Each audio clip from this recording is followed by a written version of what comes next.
Done it again. Good evening, everyone. Welcome to tonight's meeting of Policy and Scrutiny Committee for Children's Services, Education and Skills. There are no fire drills planned for this evening. If you do hear the fire alarm sound, please treat it as a real emergency and evacuate the building via the nearest safe escape route. The nearest escape route is via the stairs to the left as you leave the council chamber or the public gallery. Exit via the door at the back of the building and walk across the inner car park to the evacuation point, which is the pavement opposite the police station. The lifts can't be used in the event of any emergency, and please do not re-enter the building until you're advised it is safe to do so by a member of staff. So we'll start off this evening with apologies and change in membership. I know Councillor Blake has kindly stepped in for Councillor Hendry. Do we have any other apologies? I've not been told of any, no. I've just learned that Councillor Medland isn't in the group room, so we'll assume that we are correct, aren't we? Yeah. Okay. And in the officer front, do you have any apologies from your team, Ashley? Thank you, Chair. Naomi is dealing with the media briefing to do with the school place planning cabinet paper. She probably won't be here this evening, depending on dealing with inquiries to do with that. Thank you very much. So we'll start with the minutes of the meeting of the 23rd of July, which have been circulated with the papers. Do any members have any questions regarding the minutes of the 23rd of July? Excellent. Can I have a proposal for those minutes, please? Councillor Downer proposed the minutes. Councillor Churchman seconds them. All those in favour of those minutes? Passed. Just sign those off.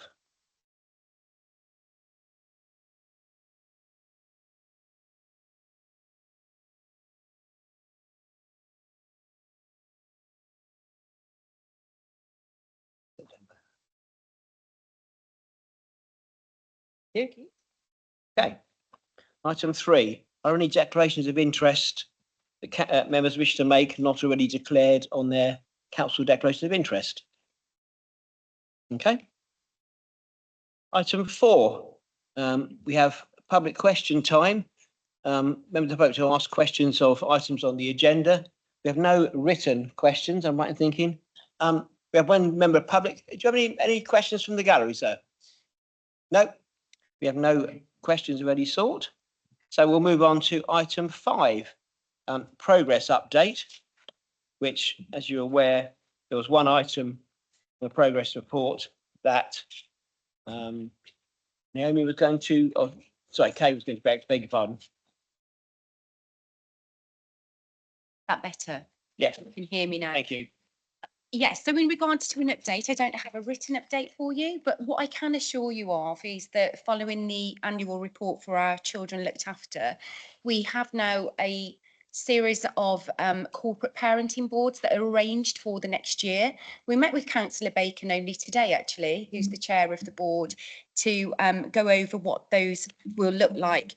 So alongside those annual meetings, of which there'll be 6, we've agreed that there will be themes alongside each board that relate to children looked after, care experience young people and their priorities.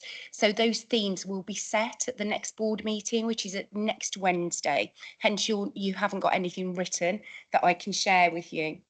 And what we'll do alongside those themes is align that with participation events that take place throughout the year. So if you would like to see a written version of what those themes look like, then I could provide that at a later date. I think it would be useful after the themes are set. Yes. Next Wednesday, if we could have a list of what those themes are, and then perhaps a brief update at each of our meetings after that. In regards to the participation activities for children looked after and care experience young people, that may be still in its draft format because we're currently working on our participation strategy, but you can certainly have an outline of what the aims and ambitions are. That'd be yeah. I've seen a few nods to my left, so that'd be really good to see. Thank you.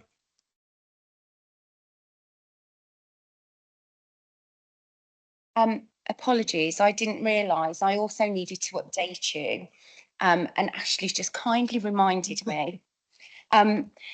Yes, it's very relevant. So in regards to the corporate parenting board also, what we've done is we've revised the terms of reference. So at the last board that took place before the summer, we looked at what a best practice model looks like, and alongside that, for our aims and ambitions for the board, we've revised our terms of reference. So those are in draft format at the moment. As Kat knows, I'm making some final amendments following call over, but they go to next full council for approval. But that will be the September full council. It will, Thank you. yes. Any questions on the update that Kay's kindly given us? We happy with just to see the list of themes? Yeah, that's indeed. Thank you, Kay. Thank you for that.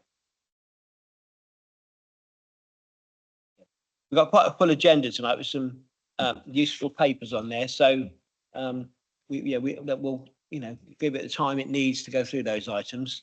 So we'll start with, actually, do we need, oh, Simon's online. Yeah. Okay, we'll stick to the same order. I was going to, Simon, can you hear us? I can indeed. Hey, hi, how are you doing? I'm good. Okay, item 11, that's item 6, rather, the Children's Health and Wellbeing report. So I'll pass over to Ashley and yourself. Thank you, Chair. So I'm going to start off introducing the report, and I'm going to bring in colleagues Simon, who's the Director of Public Health, and also Emma from the Integrated Care Board. And I think we might also have some comments from Rachel Williams, who's here by coincidence for one of the other items. But actually, some of the work that Rachel leads on is very, very linked to this. So this item is around children's health and well-being and the impact that that can have on education outcomes. And so the recommendation in the paper is that the committee notes the significant link between physical and mental health of children and the impact that that has on education outcomes. And hopefully in this discussion, that will become clearer in lots of different ways. And the other thing to note is the amount of multi-agency working that's taking place to improve the physical and mental health of the island's children.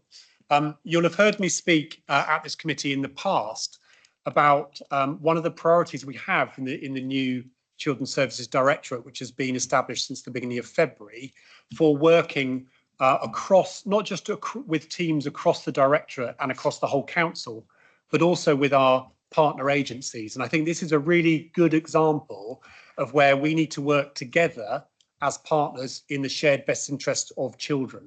So there's lots and lots of shared working, not just with public health colleagues, but also with colleagues from the Integrated Care Board. So, for example, Emma is a regular visitor to the office. She sits in the office. She's part of our team. And we do that because by working together, we can deliver improved outcomes for children and young people in terms of education, but also in terms of wider life chances.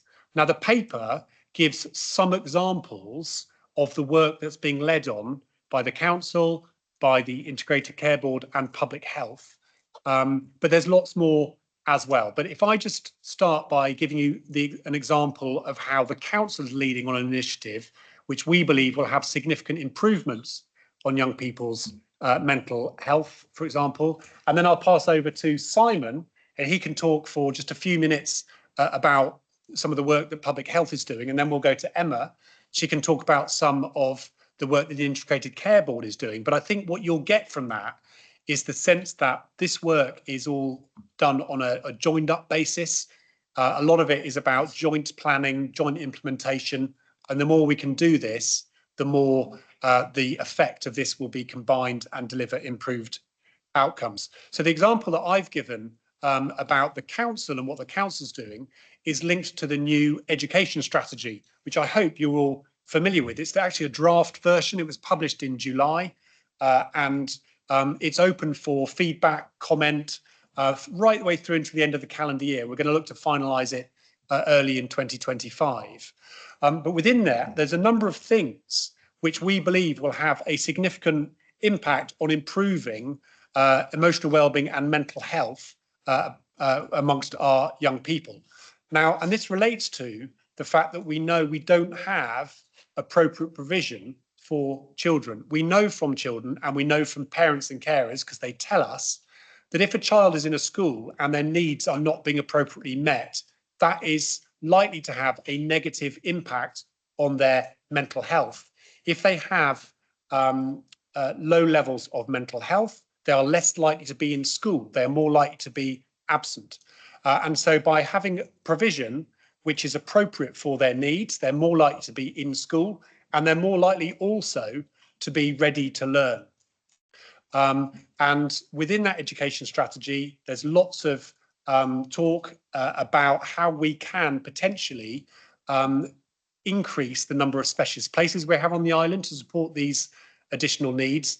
And indeed, in the Cabinet paper, which has recently been published, which I know many of you are aware of already, inherent in those proposals is actually an expansion of the provision we have on the island for children who have additional needs. So we do believe that that is an example of where, by doing this, it will have a positive impact on our young people's mental health, our children's mental health, and they will therefore be able to access education better and achieve higher education outcomes. So that's one example of what the council is doing to lead on that work. If I hand over to Simon, he can give you an example of what public health are doing about this work and about the impact of that public health work on education outcomes. Thanks, Ashley. There are a number of kind of public health programs linking to school age young people, some of which are in school and some of which are obviously out of school. That includes our school nursing service, but I really wanted to focus on the Peach programme, which is really, we're thinking about education attainment and actually what's a public health offer. And you may recall things like Healthy Schools from many years ago. So the Peach programme is really thinking about those programmes that will help a young person to achieve good educational outcomes through good health, focusing on healthy eating, physical activity, personal, social health and economic education, mental and emotional well-being. So there's a kind of a really good framework that we work in around that. So, for example, we've been able to do a lot of work around vaping and enabling schools to have good vaping policies or anti-vaping policies and help people give up vapes, particularly for secondary schools. So there's a number of things we're doing in that space. Schools are highly engaged in this programme because they see the benefit of both the health of their pupils and also then the following on to the attainment of their pupils. As Ashley said, very much jointly done with education and public health colleagues across the island. So it's a really good programme. And you can see that it's not just about pupils, it's about teachers, it's about training, and it's about the whole system. Ashley, hand back to you. Thank you, Simon. You might be aware that in children's services, if anyone uses an acronym, they have to do 10 press ups. But as I know that you would enjoy doing 10 press ups, we won't ask you to do it on this occasion. Peach? Physical education and children's health. It's in the paper. It's in the paper. So I'll hand over to Emma now, who will give you some examples of what the Integrated Care Board are doing, the NHS are doing to support improvements in education outcomes. Yeah, so firstly, the ICB, the Integrated Care Board, are doing or carrying out a system-wide review on our social, emotional, mental health services at the moment and our neurodivergent services. So reviewing pathways, care pathways, referral pathways, identifying what's working well, what's not, and challenges, and identifying the gaps that we need to be thinking about and considering in the longevity of our plans. As part of that system-wide review, we are trialling and testing two pilots, two initiatives at the moment. They've landed on the Isle of Wight. One of them is a mental health initiative called My Happy Mind, and its focuses on supporting positive mental health in primary schools, and it's the very basis universal level of mental health and helping staff, children and their families understand what is positive mental health. It's a package that arrives to the schools with little ownership in terms of what workload there is on the teachers. It's quite handheld in that sense. There's a lead within the programme itself that would take the teachers through each step, and then in order for it to roll out to the children, young people in the primary schools, it focuses on understanding their brain and chemistry at a a level that they will understand. It will also talk about relationships, building upon relationships, self-esteem. And in terms of strategically on the Isle of Wight, we've got the mental health teams in schools, we've got our CAM services, our Tier 2 Youth Trust, and we're working complementary and in line with them, making sure that schools have an equitable offer. We're hoping to roll that out from October, and our initial thoughts are we are going to work with those schools that have been named today as closing as an offer of support, but with in mind that we do want an outreach to all of the schools eventually. So it's a 2-year pilot. In the second year, we will be working with our partners and across the system to how best to roll out that offer. Is there anything else about My Happy Mind you need to know? It's being rolled out across the UK. There's lots of evidence to prove that actually it's really supporting mental health and helping children understand mental health better, and therefore have a better experience at schools. And it's obviously starting at that lower point in the triangle of all the tiers of mental health support. So hopefully that's a baseline and an offer that will help reduce what's going into mental health teams in schools and our Tier 2 services down the line. Go on to the second thing that I think is quite exciting for the Isle of Wight. So as part of the ICB, we are rolling out a pilot that's a multidisciplinary team for neurodivergence. Currently in Portsmouth, rolling out in Southampton, we're bringing it to the Isle of Wight. It's a service that we think is really needed within the ICB as a response to our long waiting lists for autism assessments and ADHD assessments.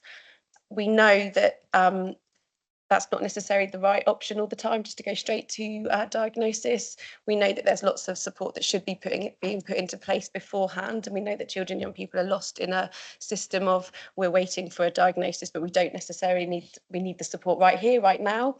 So the multidisciplinary team will act as a one-stop shop for that support for children and young people experience any neurodivergence.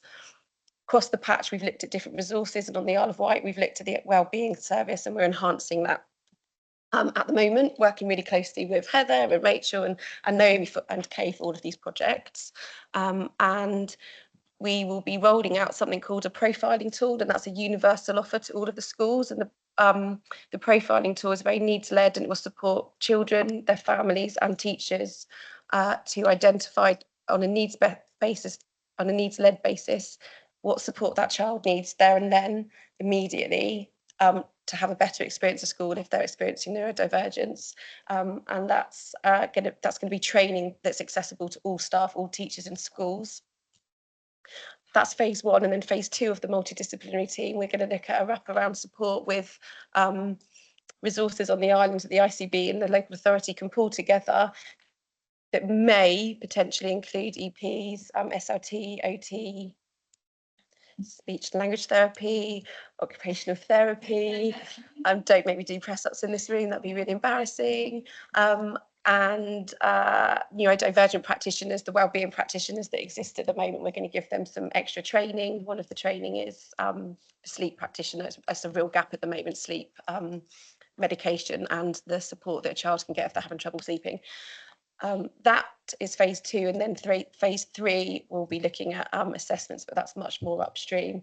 I think it'd be really welcomed on the island for teachers, schools and families to receive that support that is not there at the moment for those that are waiting or experiencing neurodivergence. The aim is those children, young people and families may have that support and not need to refer to get a diagnosis. That might be enough, but we're also not taking away the option to be diagnosed if needed.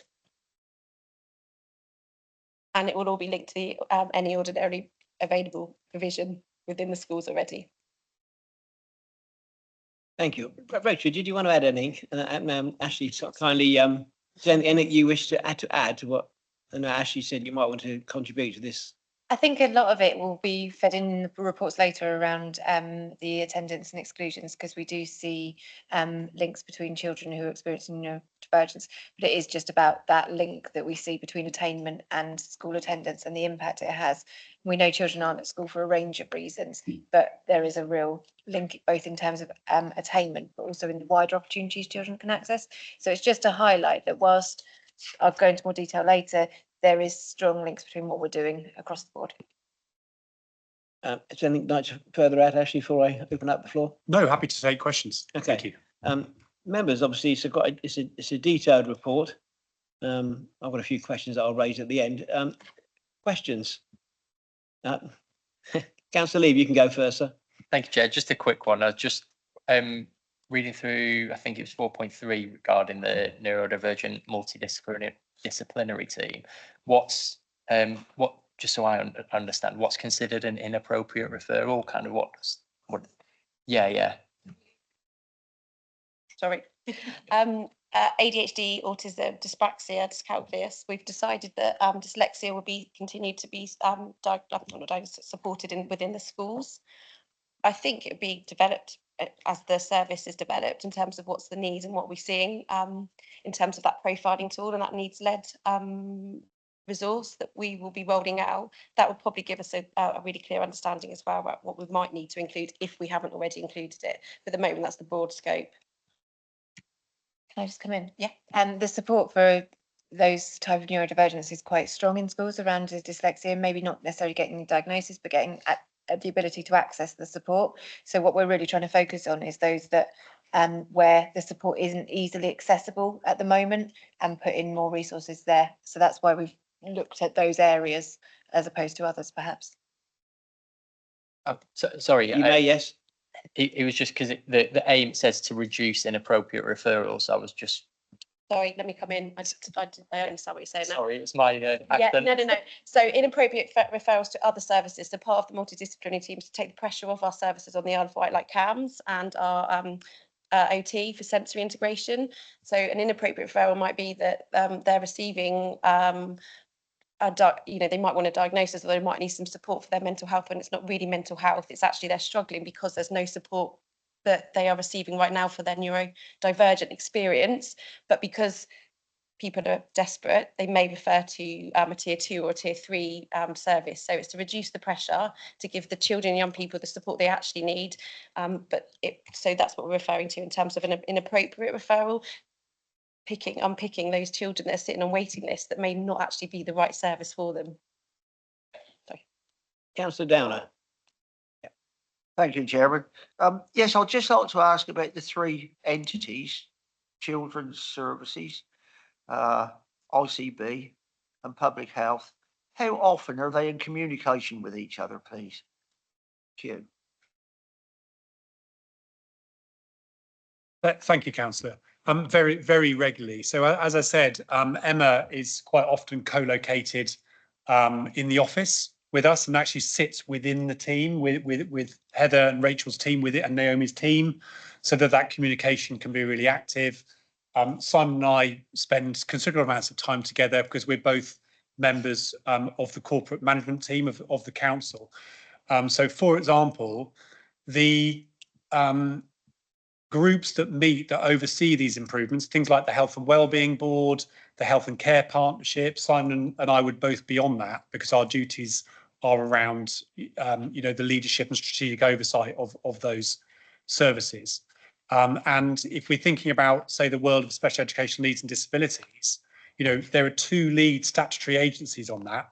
Quite often people think it's the council's job to do everything. Actually, it's not. There are 2 statutory leads. One is the council and the other is the Integrated Care Board. So it's not just Emma.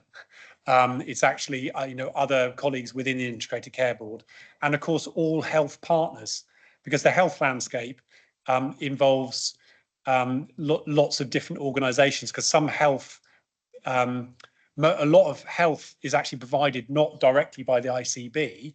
They might hold some of the purse strings for it and decide what needs to be commissioned, but it might actually be delivered by someone else.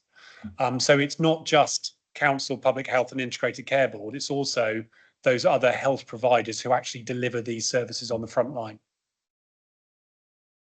You have a follow-up, Ron? You happy? You may. If you got your microphone on, you can. Usually got a voice like a foghorn, but I'd just like to ask about the healthy eating and physical activity. How are those promoted? I mean, in school, I'll take the example of our youngest daughter. She's over 30 now, but they had to do food technology, cooking a pizza in a microwave.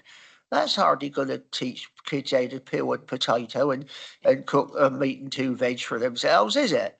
And the other thing is physical activity. Not all children want to do that. How do you encourage them?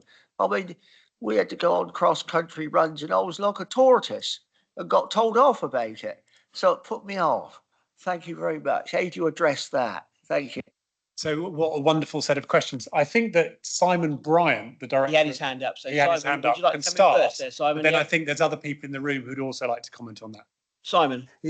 Yeah, really helpful. And you're absolutely right. PE and healthy eating are really key. And Ashley will be able to explain this more, but there's food standards. So the school lunches are of a healthy standard, and we work closely with schools about the content of packed lunches through the Peach programme. We encourage things like the daily mile so that people can be encouraged to exercise. I do take your point that not everyone enjoys a cross-country run. So it's how we, through programmes such as Peach, encourage and enable different forms of activity. And the Peach Games are a brilliant example and around how those who are not normally active take part in games in that sense. So it's kind of a whole, as I always say, a whole system approach, including what we do with the schools, what we do with parents, how the health visitors start that early age of healthy weaning. So there's a number of things we're doing in schools alongside things like statutory PE and also the school lunches. I was recently the speaker at the local PE conference because actually PE and the PE leaders are doing that bit, but they've got a role in activity in the school. Thanks, Simon. Who else would like to? I was just going to emphasise that obviously there is a requirement for schools to do 2 hours of PE, physical activity, physical education in schools. And we would be checking that through our curriculum reviews when we do work with schools, part of the improvement work that we would do. Obviously, the Peach programme is rolled out across the island and schools are very active in that. So it is something that as we develop our school improvement offer and as we develop our education strategy, we are going to make sure that those things are aligned in there too. On that point, from what I saw when I visited all the primary schools, it varies. Some primary schools are brilliant at it and really promote it, if you like. But I think it does vary. The practice does vary, so it's good to hear. Councillor Blake.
That's a very good question. Emma.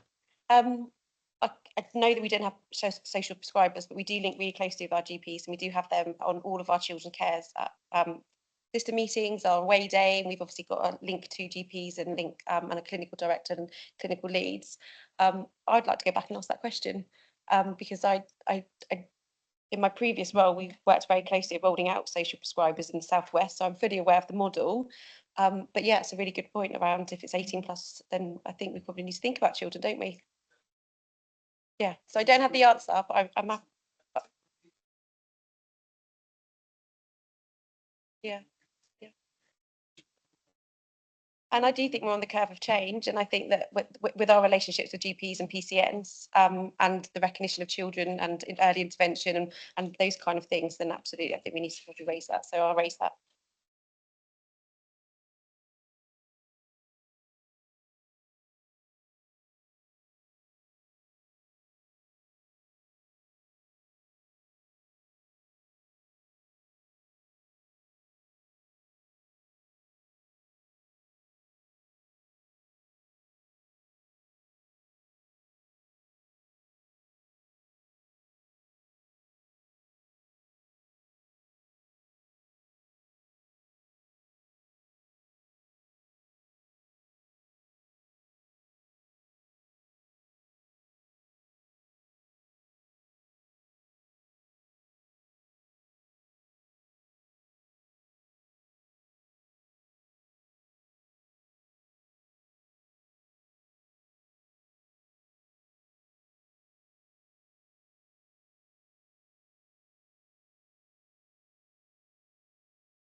I'll answer a bit actually, because having being a chair of governors in a middle school that closed, middle schools had the lab, they had the labs, the cooking labs, the playing fields, and unfortunately at the time, hindsight's great, isn't it? Those sites were given up, and primary schools have never had the land. And you're right, and those sports have been allowed to fall off, mainly because of the size of premises, I believe, more than anything else. But sorry.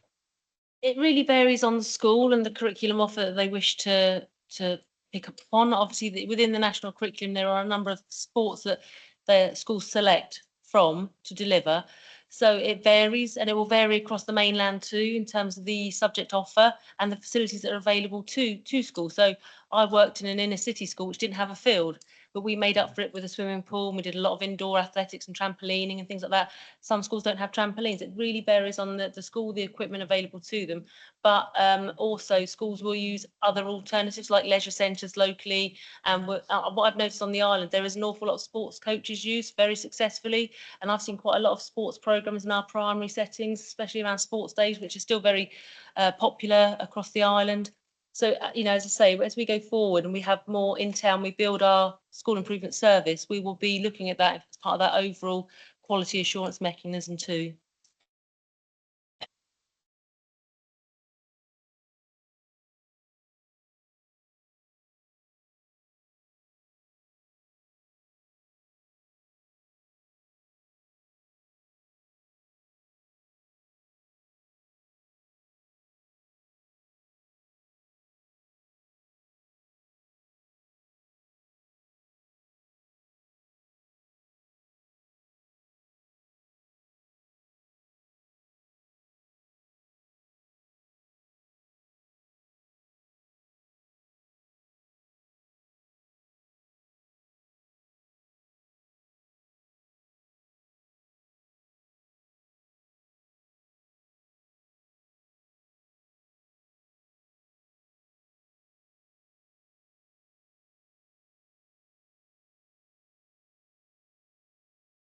Yeah, we can definitely do that. If we can get a list of all the different sports clubs across the island, I'm happy to write out to them, and also write out to the schools and encourage them to access that too.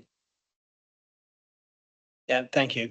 I totally agree with that. There are a lot of facilities out there. So if schools has reached out to the community and used some of the community assets and facilities, it's just thinking outside the box. But if your premises are small, I think about what they can do. As long as it's on their radar to do so, then yeah.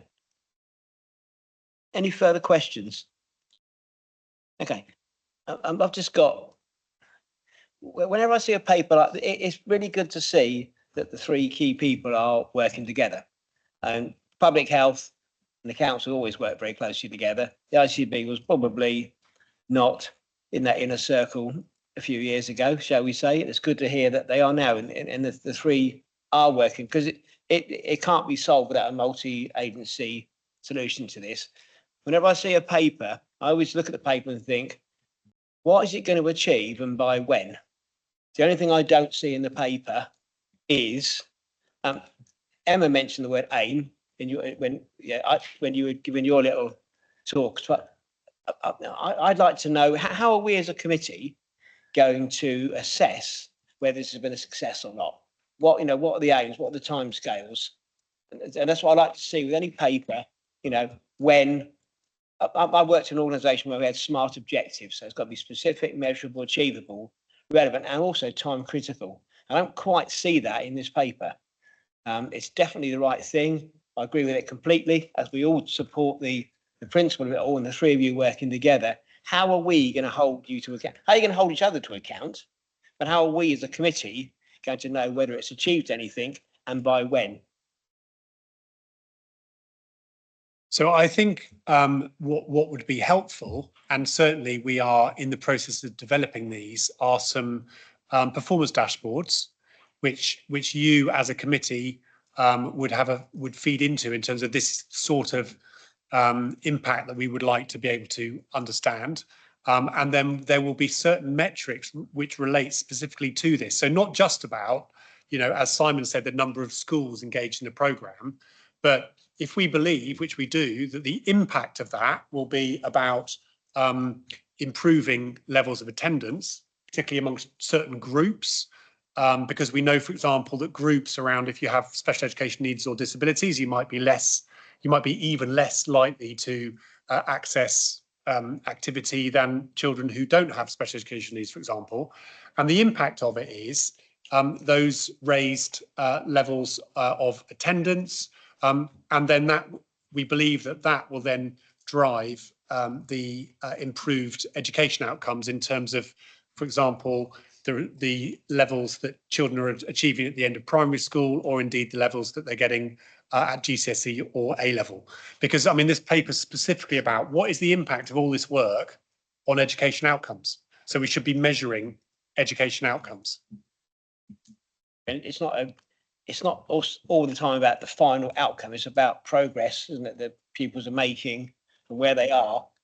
You know, in schools, it's obviously the progress that pupils are making. So yes, I'd love to say every pupil will be at key stage 2, achieving level whatever. But it is about that. But it's the steps to get there that I want to see a bit more. So if a dashboard could be produced at some point, so we as a committee can measure that dashboard and say, you know, where are you against that? Is it, you can rag rate it if you like, whatever. As long as we can hold, because it's a good paper and a great working relationship. We just need, as a committee, to be able to say, well done, what we're doing here, just something to measure you against would be helpful. Do members of the committee agree with that? Yeah. So I don't know how quickly that dashboard, you're obviously thinking about a dashboard anyway, but could that be brought back to a future meeting, perhaps? It can be brought back to a future meeting. If we could not have it at a meeting in the near future, I greatly appreciate it. I'll give you an update on everything else that's going on, and the to-do list is extremely long. I wasn't saying next week, but I did. Yeah, for the work that's gone into this paper, the three of you working together is great. We just need, you know, over a time frame, whether it be 2 years, whatever, just to measure where we are. Are we on track? Is it going to achieve what we all want to achieve, which is improve the health and well-being and mental health of our young people? If that achieves the end results of increasing grades, brilliant, and it will feed into the question on attendance I've got later. But it's the same principle. We need as a committee to work with you on that data. So a dashboard in probably 6 months' time would be appreciated. Simon waving, or is he? So, No, I would, if that's okay. Can I come in? yes, of course you can. Just to say, on a more local level, the My Happy Mind programme, because it's national, there's a really robust impact report and data collection and evidence that shows what impact it's had in the local area, in the specific schools. So we'll be able to provide that to you at local level. The schools have to do very little work, but actually in terms of feeding into that evaluation. But the reports that I've seen for other schools and other local areas is really, really beneficial to see actually the progress, the development, the journey travelled, and then the final impact. So you get those reports at set times throughout the. I think that's an annual impact report. So if Right. when we start, although saying that, I think there might be quarterly touch points. So if there is any data, I'm happy to share appropriately, or however you would like. I think because we only meet really 4 times a year without special meetings. If data comes out between those meetings that you think is appropriate, you know, I think that should be shared with the committee, you know, and if anyone's got a direct question, they can email you back. I think rather than wait for a meeting to have the all chapters on the agenda, something like that you get automatically would be useful to have shared with members of the committee when it's available, rather than wait. So it will download in one go, if that's okay. I have to. It's there for the taking.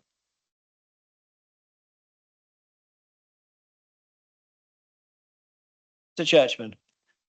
It does worry me, the lack of physical education, for PE in other words, but the lack of physical activity. I've read reports over the years whereby many of our children never expand their heart or their lungs to their full capacity because they do not do enough physical exercise. All right, I'm an athlete, I'm a nutter. However, I don't expect everybody to be like me. A school in Scotland did an experiment that the LGA wrote about, where the head took the children for a mile walk every morning before class started. Probably a small, tiny school, you could do that with 60, even 70 children, a bit more difficult for us.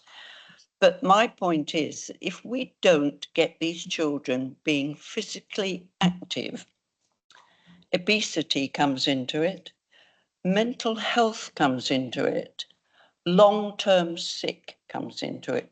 Because I know that if I get really stressed out, even at my age, I go for a run up the road.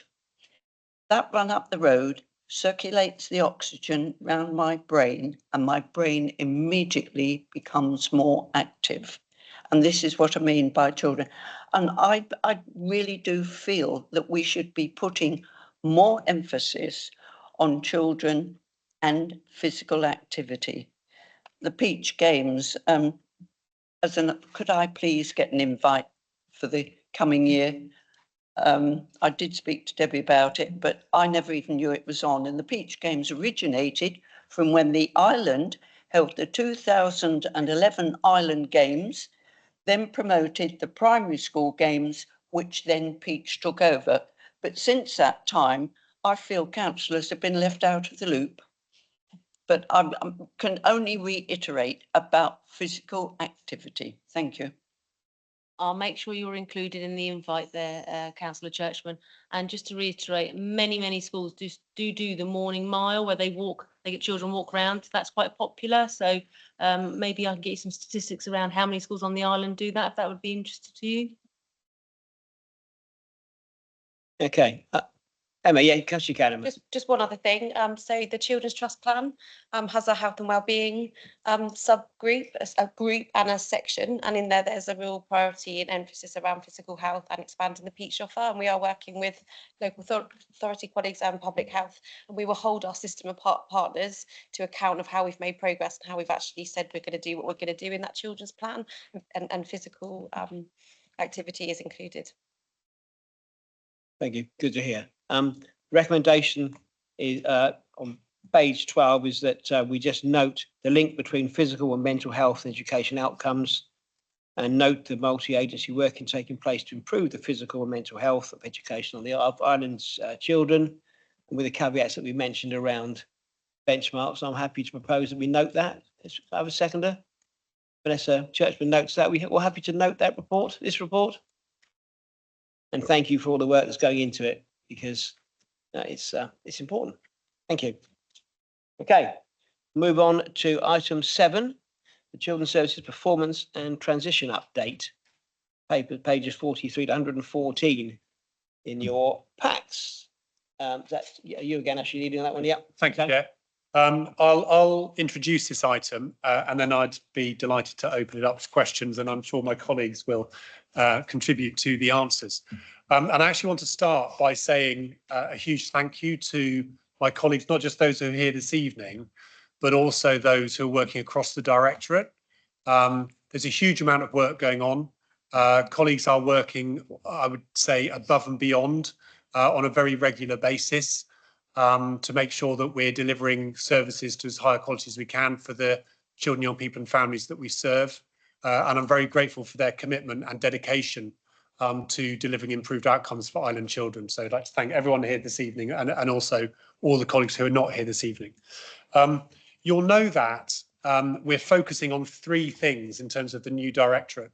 The first thing is about making sure that we deliver stable services every single day. Those daily operations that are so important, whether they be running admissions into school or whether they be visiting children who we think might be at risk of significant harm, we have to deliver stable, safe services on an ongoing basis at a time of very big change. There are certain areas we know we need to deliver improvement. So the second priority we have is we're delivering improvement. And I've got an example where we have now external opinion that we are delivering improvement. And the third area is we need to set up in many areas a new directorate. So they are on their own, each of them 3 very big significant pieces of work. And just a reminder that when we started back in February, Kay didn't join us until March, but in February we said in the 2 parts of the directorate, one being children's social care and the other being education, inclusion and access, we identified 3 priorities within each of those areas. And in terms of education, inclusion and access, it was to improve education outcomes for all children and young people. And, you know, a really tangible example of what we've delivered on that is around the development with colleagues from across the education system, and listening to children and young people and listening to parents and carers, a draft education strategy for the island. We said that we would improve provision around special education needs and disabilities. There's been a lot of work done around that in terms of the expansion already of more specialist places on the island. Some of us visited the new provision down at the site of the former studio school in East Cowes last week. I think it's got children in this week, has it, Heather? Yeah, which is just wonderful.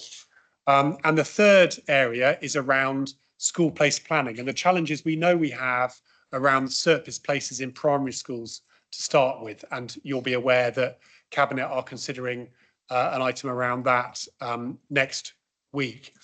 So those are the three priorities within education, inclusion and access. In terms of children's social care, the areas that we identified were, first of all, improvements in the Youth Justice Service, because the Youth Justice Service was inspected last year and was found to require improvement.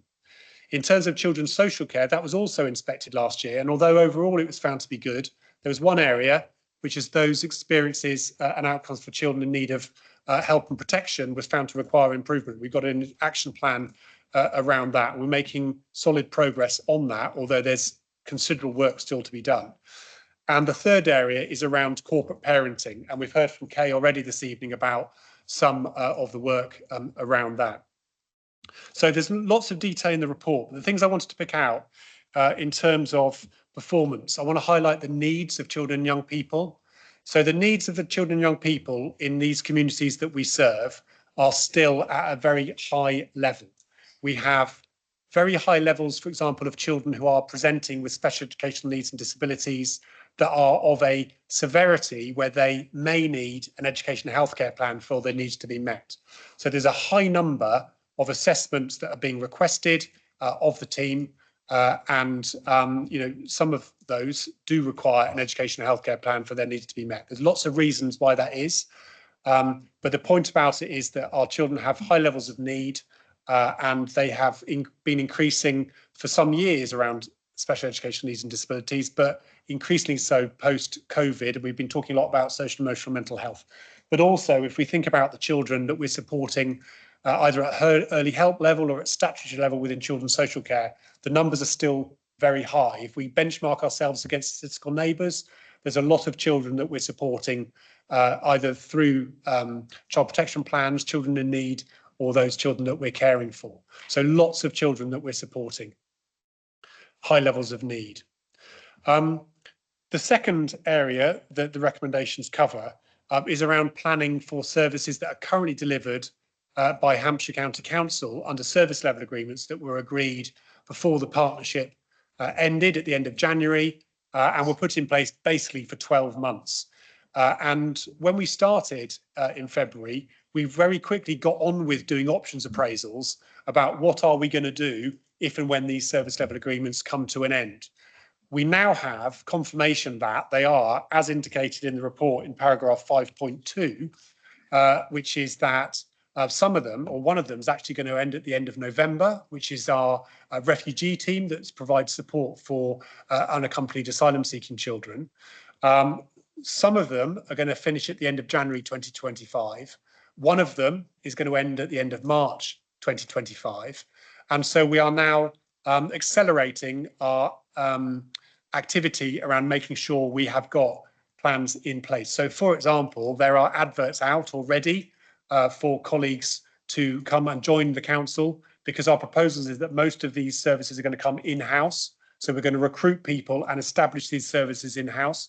So there are adverts out, for example, for a principal educational psychologist to join us. And there are other adverts going out as well. So we are accelerating those. There is considerable challenge around some of that. We know that recruitment on the island is difficult, particularly in a number of professions. And that is why we need to get out there and see how we go with recruiting people and be flexible with how we set these services up. So, for example, it could be around educational psychology that whilst we may be successful in recruiting some educational psychologists, there may well be a need for us to commission private educational psychology, or indeed commission from another authority if they had some surplus capacity. I need to flag to you that the multi-agency safeguarding hub, which is currently delivered by Hampshire, which is going to be continuing until the end of March, there's considerable work that needs to be done about that. We had asked if we could extend it for a longer period. That's not been possible. And so we are now accelerating our plans to put alternative arrangements in place around that. And we'll be able to keep you updated as those plans develop.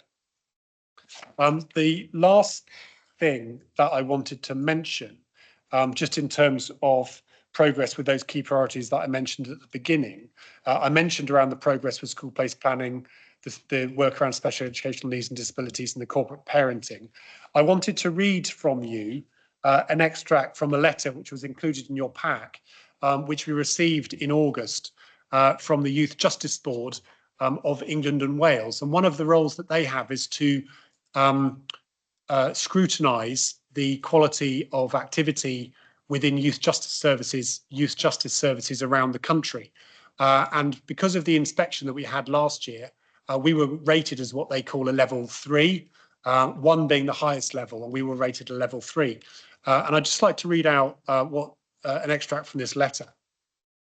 And what it says is that they're upgrading us from a level 3 to a level 2.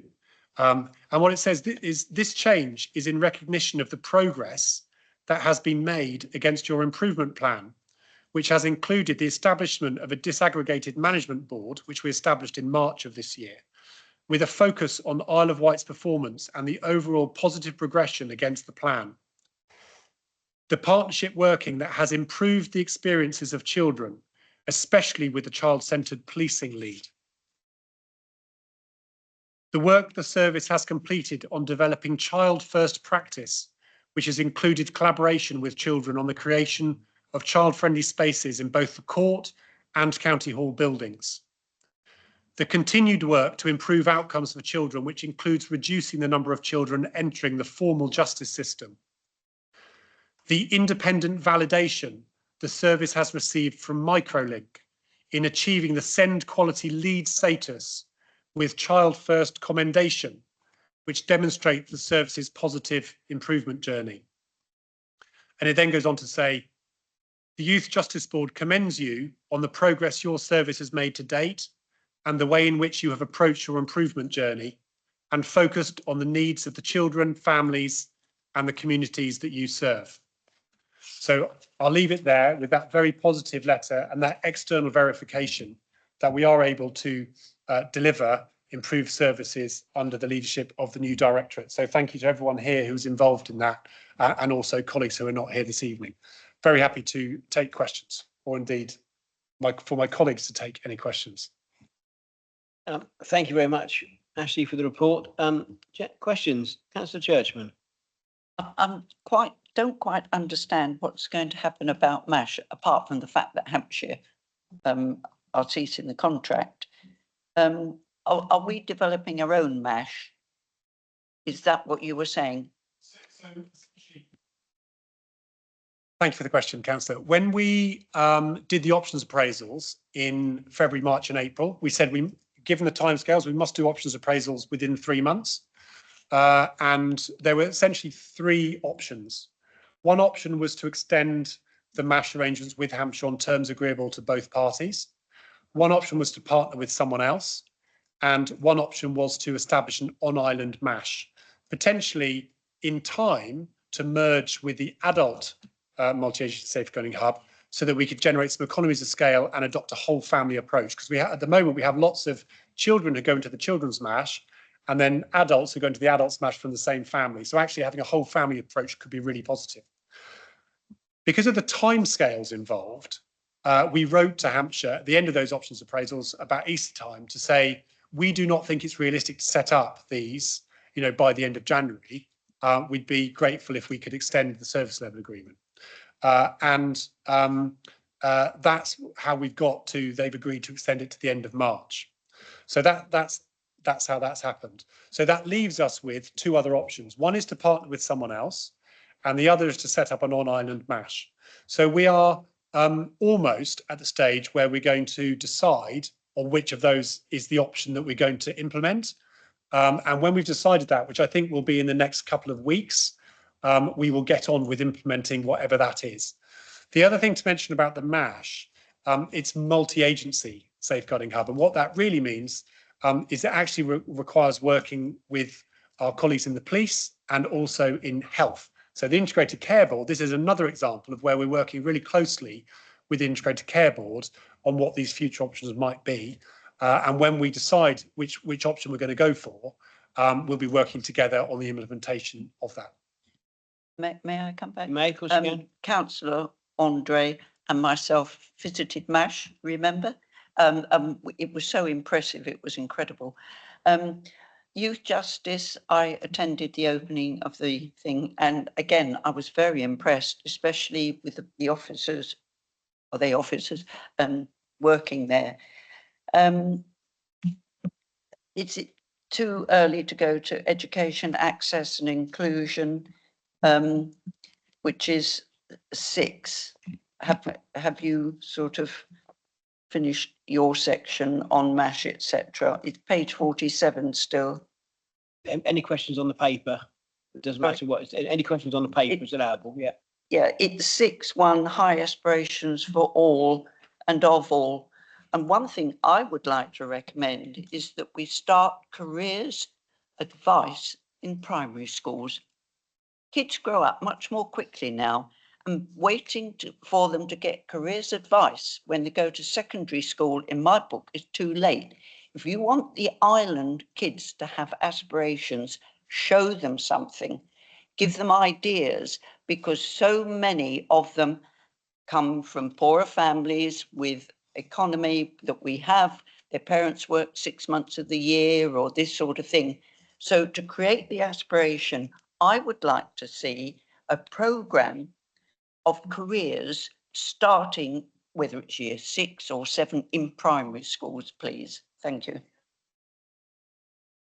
That's actually part of our plan. It's a really, really good point. And you may be aware, but one of my managers resigned, and we're currently looking at the staffing model. And I'm actively looking for a post-16 lead, which wasn't previously in the structure, so we can focus on that careers development across the island from school right through to college. So it's not just, it will be part of our education strategy around that cradle to career pathway and creating those pathways throughout, including encouraging schools to, offer vocational curriculum and a variety of different curriculum offers so that children can thrive in the school system. So that is part of our plans, and I'm quite excited about that, and hopefully adverts will go live soon. To your point, it is about schools also going and making links.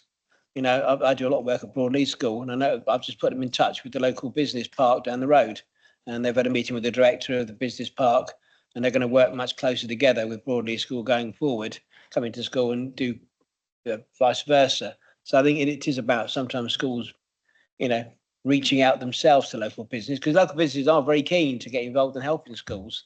I think you've got to make those links. And as council, I think that's where we can help, because we know in our wards what local businesses can work with our local schools. I think as council, we also have a part to play in building those links. I think, yeah, right on. Yeah, Councillor Blake.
Yeah, completely. I mean, and when we appoint into the post-16 role, that will be their key focus, and actually we can then look at our whole Island Futures team and the offer that we currently deliver, and increase that provision. Currently, we are hampered by that lack of that team leader, but that will really enhance the offer across the island.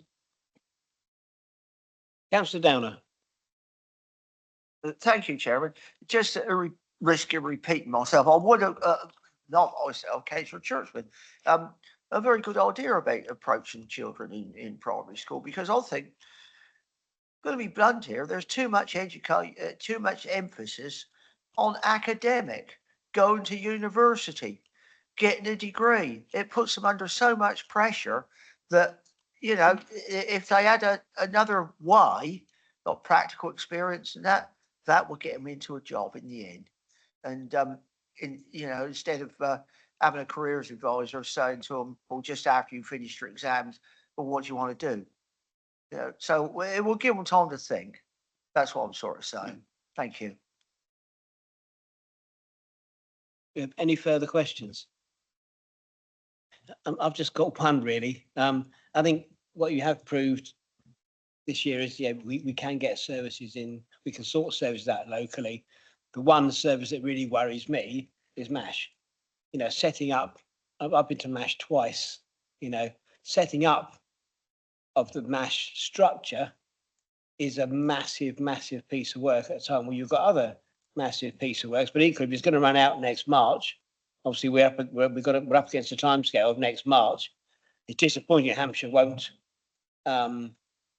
give us a bit more time. You know, if we know we're in the process of setting, it's disappointing Hampshire will say that's it, end of March, that's it, which is annoying, because I know that they can cope with the Isle of Wight as well. But you know, my concern is the MASH. That you know, March is only what 6 months away now, isn't it? To have it up and running in place, all the technology working, you know, everything in place properly, and a building all kitted out. That is my only concern about your strategy, really. 7 months, not 6 months. You're right, and that's why I raised it. You know, I think it's important as a committee. You know, it's important that we acknowledge that's true. That's why I raised it as a specific risk. And so, you know, when we've decided in the very near future which our route will be, we will get on and implement it. We've already spoken, you know, with the finance director about making sure we can access the resources we need to set this up. We've already spoken to individuals who we believe will be interested in coming and supporting the service in doing this. I'm not going to pretend it's going to be easy. It's not, and that's why. You know, I said at the beginning, we're incredibly fortunate to have a very committed team of people who are up for this, and I have confidence we have the technical ability to do it. We will be able to bring people in from the island to deliver more capacity. It's not because it's not a technical thing we don't have, it's capacity given the volume of other things that we have to do. So we have to bring in resource to deliver that capacity. I'm delighted that Kay is going to be leading on this work, whatever the chosen route is. You know, she's very experienced. She knows what we need to do. We need to keep it simple and deliver what we absolutely have to deliver. And then once that is done, so that we have stability for the 1st of April, we will then work on the improvements over time to make sure that we can move towards that longer term situation that we think will be the right thing for children and young people and families on the island. The other thing which is spoken about before, which is in the report, is that at the same time, we're going to be implementing the new case management system within children's social care, which this is the change we've spoken about from the system called ICS. I'll do 10 press ups later. I can't remember what it stands for. Thank you. And Mosaic. That's now going to be happening in June. So what we're going to have to do now is establish the new MASH under the existing case management system. And then we'll be able to migrate into the new system when the time is right.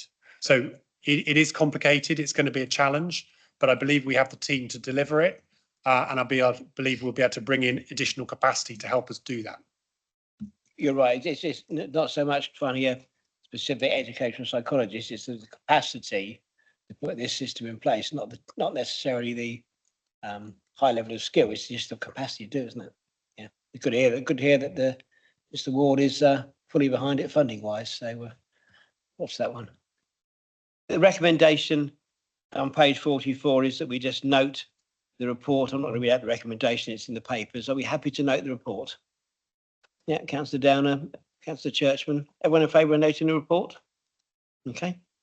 We will thank you very much again. We'll move on to item 8, social worker recruitment and retention, which I believe is a verbal report. It is. From Kate, Yes. I assume. I was invited to come and speak to you to discuss what we're doing in response to our recruitment and retention strategy. You'll be aware, Ashley mentioned a little while ago that at the end of November last year, we had our ILACS inspection where we were good overall. However, there are some areas that require improvement, but also within our action plans, some specific actions and recommendations that we're following through on. One of which is our recruitment strategy, but also looking at the retention. So the very brief paper that you have just gives you an outline as to why this is relevant. Nationally and regionally, there's a high demand on social workers, qualified social workers in all local authorities. And it's a very competitive market. A lot of qualified social workers are moving out of permanent employment and moving into the agency market. There's real advantages for social workers doing that, actually, because there's flexibility in the work, the patterns, the local authority that you choose. So you have greater choice of where you are working, but equally the pay can be more, albeit you don't get, sickness and holiday. So it has advantages and disadvantages, but it's put greater pressure on the ability to recruit permanent staff. The island itself is no different to other local authorities in that regard about difficulties recruiting permanent staff. However, we do have our own unique challenges, as you'll be aware. The stretch of water is quite a challenge for us. Of course, if we're inviting social workers here, that would be about relocating with your family in most instances. You'll be aware of our challenges in education, and we're working really hard as a whole children's services to celebrate, the opportunities the island does create. But there are challenges to that. So what we're doing in response, at the moment, we are developing a recruitment strategy. We have a draft, and actually I emailed that to Ashley only an hour or so ago for him to have the first sight of. So we are doing some work about a recruitment strategy, which will outline our vision, our aims and ambitions, the challenges that we're facing about recruitment, but crucially what we are going to do to address it. Whilst we're developing that strategy, we're not standing alone. So we're already acting on some of these elements, but I just wanted to talk to you about what some of those are. Given that we've got service level agreements that are ending with Hampshire and we're bringing services back in-house, we've got a number of critical posts that we need to recruit to, those for qualified social workers, but also at different levels, team managers, some are for service managers. We continue to have a 60% reliance on agency social work across the service. So if we were to advertise those posts all in one, nationally, if people look at that, they might wonder what's going on the Isle of Wight as to why you've got so many vacancies. And that might actually be a bit of a barrier for us as to why we'd be advertising so many. So at the moment, what we're working on is a campaign. So previously, I think a few months ago, when Hampshire was actually still in partnership with us, we'd gone out to commission an independent media company to support us with a campaign that actually celebrates the island. So not only about a unique place to work, to raise children, to raise a family, but also the unique opportunities that we have. For example, where else can you finish your social work role at the end of the day and then be on the beach walking your dog in 20 minutes? So, there's real advantages because social work can be a really stressful, difficult job. So this campaign will celebrate all of the good things for us, and actually it will market us in a really nice, slick way. But also what we're looking at is combining that with the fact that we're a brand new children's services. We are creating our own multi-agency safeguarding hub, whether that be with another partner or ourselves. So we're going to be celebrating all the unique opportunities to invite social workers qualified on the mainland to come and join us. So that's what we're looking at the moment.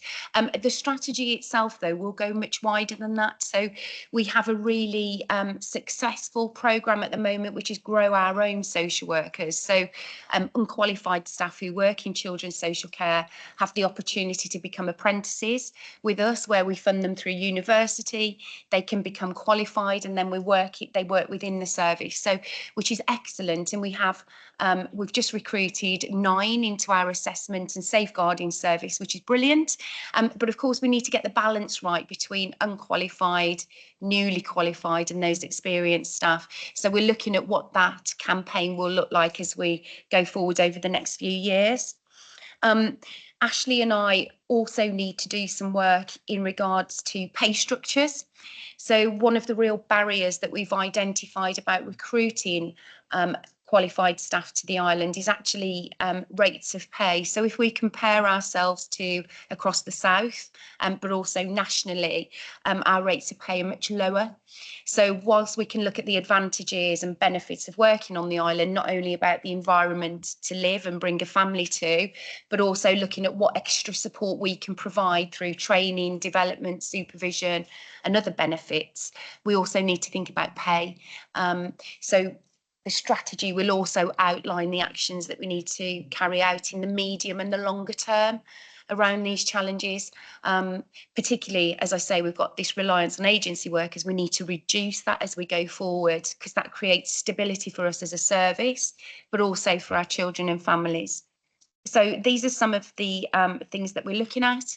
In addition to that, there'll be about benefits that we bring. So one of the difficulties, as you and families on the island will be aware of, is the cost of travel to and from. So we want to look at how we can make sure that we get reduced rates of pay, or where we have got those reduced rates of pay, we're celebrating that and we're sharing that with people, so that they can come back and forth to see family that's cost effective.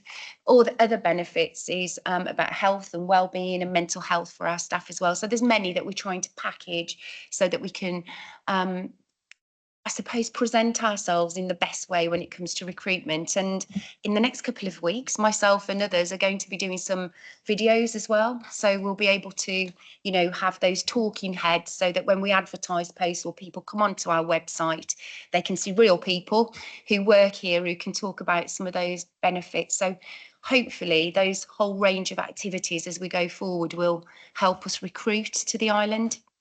But I'm happy to take any questions. And if I allow myself the opportunity to go in first, actually, a lot's going on. Good news. Why verbal report one, why not a written report? Was an operational question. Said verbal report. You're given a good verbal report, and is there any reason why we didn't get a written report?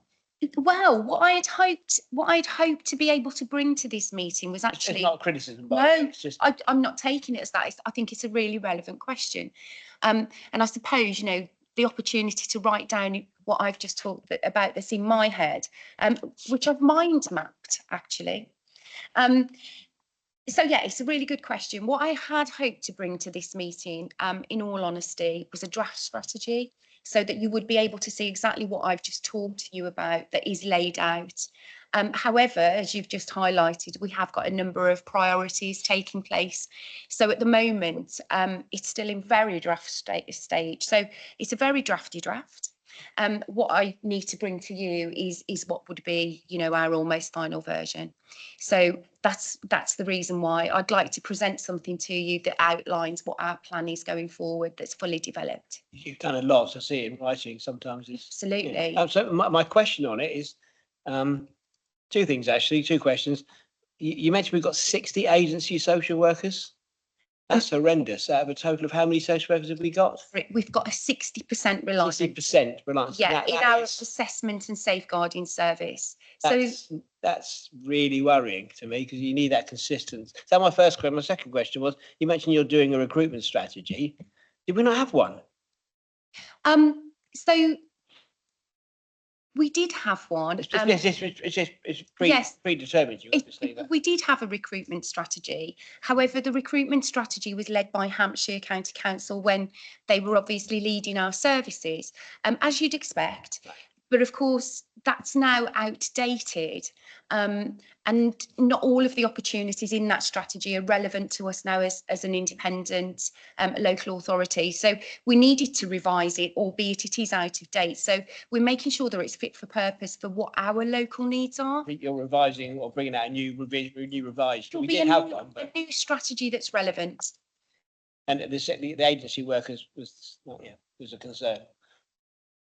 Just You want to say can I just say, just for clarity, I mean, when the new director was established, 60% of agency staff in the child protection team, that's what was inherited by the new service. Get that? Yeah. We actually have slightly fewer agency workers now than we did, including because 2 agency staff actually decided to go permanent, which is great news. So this is something. And actually, this was highlighted. The reliance on agency was highlighted in the Ofsted report last autumn. So it's not something that's just happened. No. It's something, and it was actually one of the contributing factors to why the service requires improvement. Because if you have agency workers, it impacts the quality of relationships that you can build with children, young people, and families. And also, when you're delivering the improvement work, which Kay is delivering, if you have people changing, it's very hard to embed that practice fully across the whole team. So, we are going in the right direction with this. We have less agency staff now than we did before. It was a challenge which was inherited by the new directorate. And I think that this new strategy will deliver an impact, but it might take some time. Because, for example, the apprentice social work programme, which is fantastic, and certainly we want to work with colleagues. I mean, for example, the challenges we have around schools, some of those school colleagues have wonderful skills which are very transferable to come and work in children's services. So in time, we could be bringing colleagues in from the school sector, training them up, for example, to be in social work, but that's going to take some time. So I think that the challenge, this strategy, the recruitment strategy, will deliver in time. I'm confident it will. But what we have to do now, because of what we've got to deliver services now, is we're going to be reliant on agency staff for some time.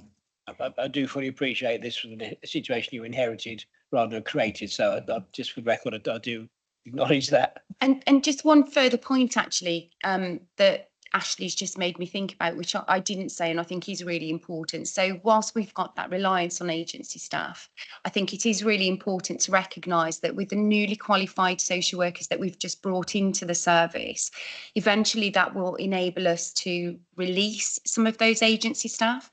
However, what we've had to do is review the timeframes about that, because when you become a newly qualifying social worker, you have what's called an assessed and supported year in employment. So for the first year, you're training. So you've just, you know what it's like, you've just passed your driving test, but actually until you're out actually driving, that's when you start to learn, isn't it? It's the same in social work. So during that period, you can only work with a certain number of families until you gain experience.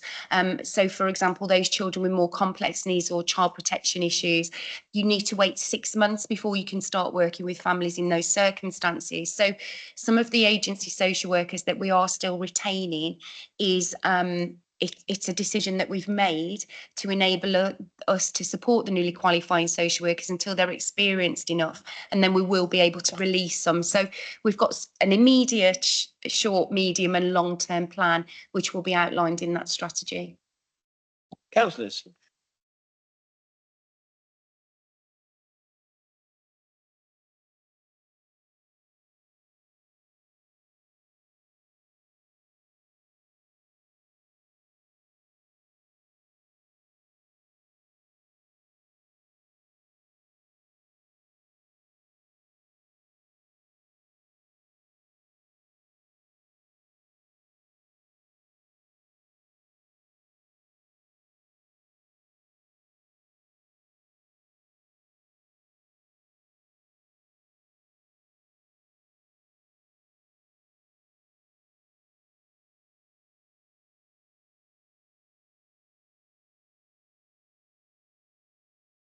So if I answer your first question, so if we compare nationally, it varies. So what we don't have is a standardised approach to pay nationally.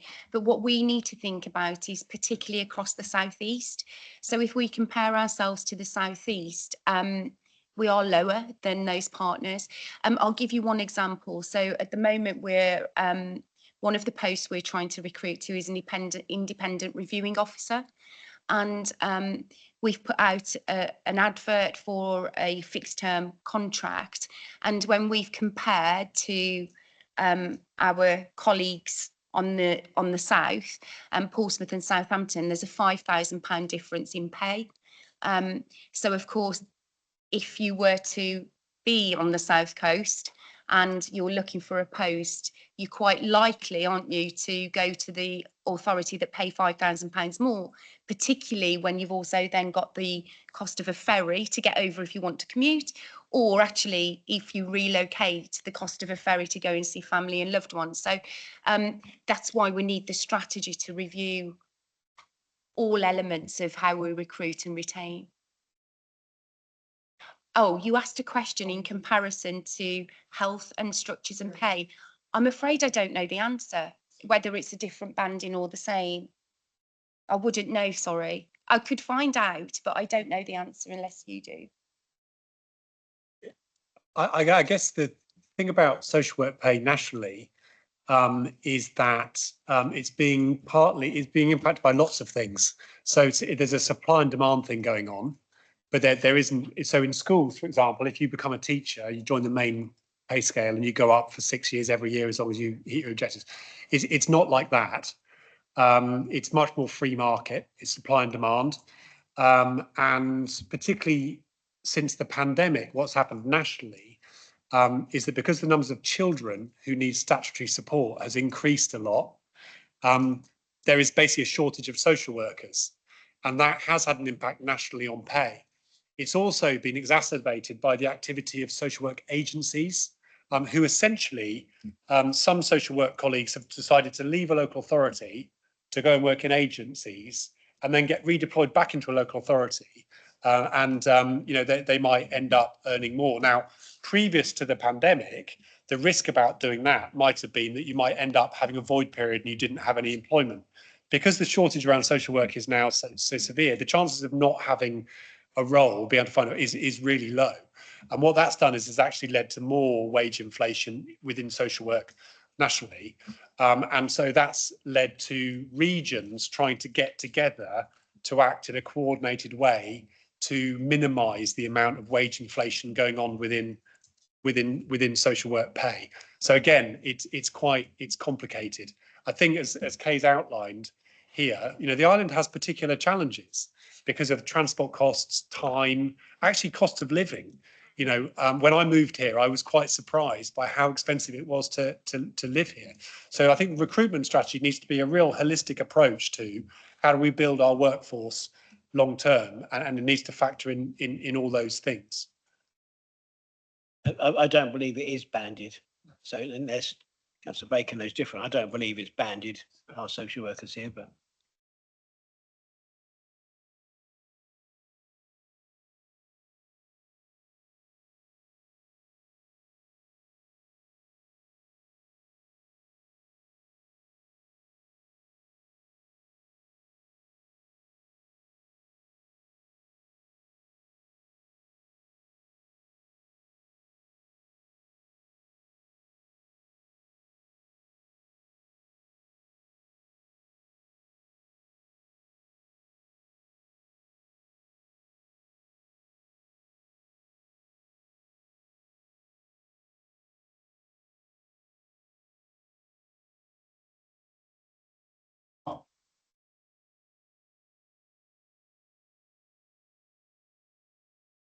It's becoming more difficult, and it's becoming more difficult nationally because of, so we talk about post-pandemic numbers increasing. So we can see that on the island, and we are outliers in particular areas. However, the majority of local authorities are seeing an increase in the demand in regards to children in need, children requiring protection, and also children being looked after. So consequently, you need more social workers. I don't want to become political, but of course, a new government, I think, you know, we need to look at what they do in response to social work nationally, because there's a different response to social workers in regards to health colleagues, education colleagues. So it may be that the government decide to do something in regard to that going forward. I'm not sure. What a lot of local authorities are doing at the moment to reduce demand in services and encourage the recruitment of social workers is actually review their models of practice, and that's based on research as well. So there's for example, there's a model that's called safeguarding children. I've said that absolutely wrong. However, there's lots of the family safeguarding model. Sorry, I should know it off the top of my head. So there's lots of different models that are being introduced in local authorities to look at how social workers can be recruited. So it's changing the conditions that social workers work within, which Ashley and Naomi and I are looking about our culture and how we deliver services, because that's part of how we recruit. But the other thing that local authorities are doing at the moment is actually recruiting social workers from overseas. So because of the shortage nationally, those are other options that are being considered and taking place. For example, I know that one of our local authorities on the South Coast 2 years ago went to South Africa, recruited 29 social workers from there. The retention rate was really good comparatively. So 2 years on, they have 19 still employed, which is a really good conversion rate, really. So we might need to think further in that regard as well about whether, and I've had some preliminary discussions, and again, that'll come back to the strategy if that's an approach that we need to look at. Overseas, of course, to us is Portsmouth and Southampton. You by overseas, you mean from other countries in the world, as I'm opposed thinking beyond the UK. being an island. Overseas to me is Portsmouth and Southampton. So yeah. Have any more? I'll just say thank you. It's a very comprehensive verbal update. You clearly, have identified the challenges and are working through them, and we look forward to your strategy coming forward in the not too distant future. So thank you. You may, of course you may. Really quickly, Chair. I'd just like to say that we're very grateful for our agency colleagues. We have got some brilliant agency colleagues and they do a great job to supporting children and young people on the island. And actually what they bring is they bring richness to the workforce in many respects. They bring diversity to the workforce that we haven't necessarily had on the island, and they bring experience from other places. So in terms of the culture we have around workforce development and learning from each other, one of the great things that agency staff bring to the island is they bring practice and experience from elsewhere that colleagues who have been on the island a long time can learn from. And so we're really grateful for them. I wouldn't want them to, us just to talk about some things about how we don't want them necessarily as part of our long-term workforce strategy, but because they do bring a lot of value, not just to their day-to-day work with children and families, but also in how it diversifies our workforce, and it's a learning opportunity. I think it's that balance between what they bring and the longevity and consistency in team structure they become part of, for planning forward. There's a balance between the two, isn't there? Naturally, we'd love them to stay with us. So we'd really like them to convert to permanent staff. And as Ashley said, to have, and we do our utmost to try and encourage others to think about it. And actually, if some of those challenges were in place about pay and travel to and from the mainland, I think we'd probably have a lot more agency social workers who'd want to stay with us permanently. Okay, we'll move on to item number 9, the Children's Services Annual Complaints Report, which I assume is yourself again, Mr. Whitaker. Thank you, Chair. Yeah, this is me. So we're clear about what this complaints report is, what period it covers. It covers the 12 months up until the end of March. So we started a new directorate in February. So it basically is 2 months of the new directorate and 10 months of previous arrangements. And actually what that meant was, when the report was being put together by a colleague who's not able to be here this evening, who leads on this work, it was quite a challenge, because under the previous arrangements, the data that was being collected and the way that complaints were being managed was different by a number of different colleagues. And so what we've done in this report, it kind of spans 2 periods of time where we, have the period of time under the previous arrangements and then 2 months under the new arrangements.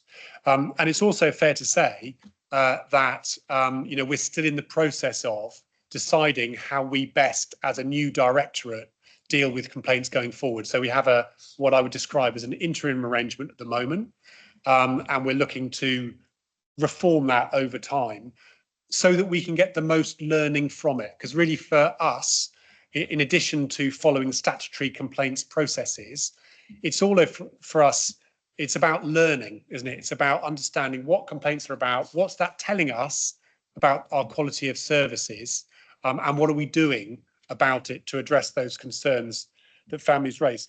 Nonetheless, I hope you found the report insightful. In terms of the learning from it, you'll see in 2.14 the learnings that relate to statutory complaints around children's social care. And there are 4 things highlighted. The first one was around communications within the service. And for me, this is something that's actually come up in complaints that I've been involved with since I started post the end of March. And it's about communications within the directorate. And as we've already said this evening, we're really working on building relationships between teams across the directorate. I think we're making progress on that, but communication is definitely one thing. About the complaint process being strengths-based, when we're working with families, when they've expressed dissatisfaction with what's happening, adopting a strengths-based approach to that to bring a resolution to it is something I think we can do better. The third area is around the evidence that we can produce that the learning from complaints is being implemented. So I'll give you an example of a complaint that I was involved in recently, and what it related to was a colleague in a department who perhaps hadn't been at the top of their game in terms of their professional practice and their knowledge around some legislation. And so clearly the learning from that complaint was around making sure that not just that colleague, but all colleagues were aware of that. So what we need to do is we need to include that in our improvement plan, and we need to have some professional development associated with that so that we're upskilling colleagues. And I think we made progress in making sure that we have systems in place to make sure the learning is translating into training, for example, where it requires staff upskilling. And the fourth recommendation is around the personal budget panel appeal process. And that, for me, is a really good example of where this closer working across the whole directorate can have benefits. Because if you think about a complaint that might come in, and we do get these into, for example, the children with disabilities team, often those children, they are receiving social care support, so Kay's world, but they're also involved in the education and inclusion and access world because they probably will have an education healthcare plan. And so actually the directorate working together across teams, sharing information about children, sharing information about families and working together on it is absolutely what a lot of our families are asking for. Communicate between yourselves, allow us to tell our story only once, and therefore our experience, will be improved.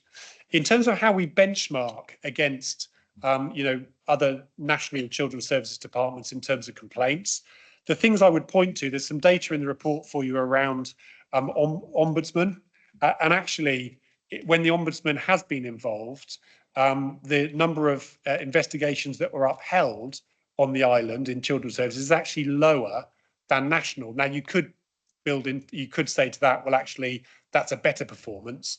I would question that just in the sense that ombudsman, the numbers of children we're talking about here is quite low. So I'm not sure that it's statistically relevant. What I would say more anecdotally, and we hope to be able to build processes where we can map that better to allow better benchmarking compared with elsewhere. If we look at where our complaints are coming from in terms of school transport, in terms of special educational needs, in terms of the statutory process, I would say that the areas that we're receiving feedback on from families about our performance is not dissimilar to other authorities that I've been involved in. And indeed, in the conversations that I have on a regular basis with directors of children's services elsewhere, I would say it's not significantly different. So, for example, we know that nationally, the numbers of complaints that are being raised around special education needs and disabilities is going up a lot. So in that regard, I'd say we're not dissimilar to elsewhere. I'm very happy to take any questions on that report. Questions, colleagues?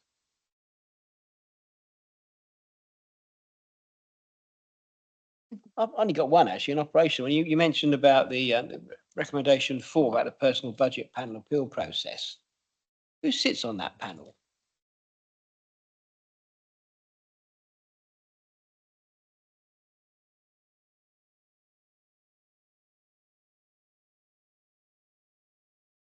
So it's an internal panel. So in children's social care, so it's led by our service manager for corporate parenting. It's attended by our team manager for children with disabilities.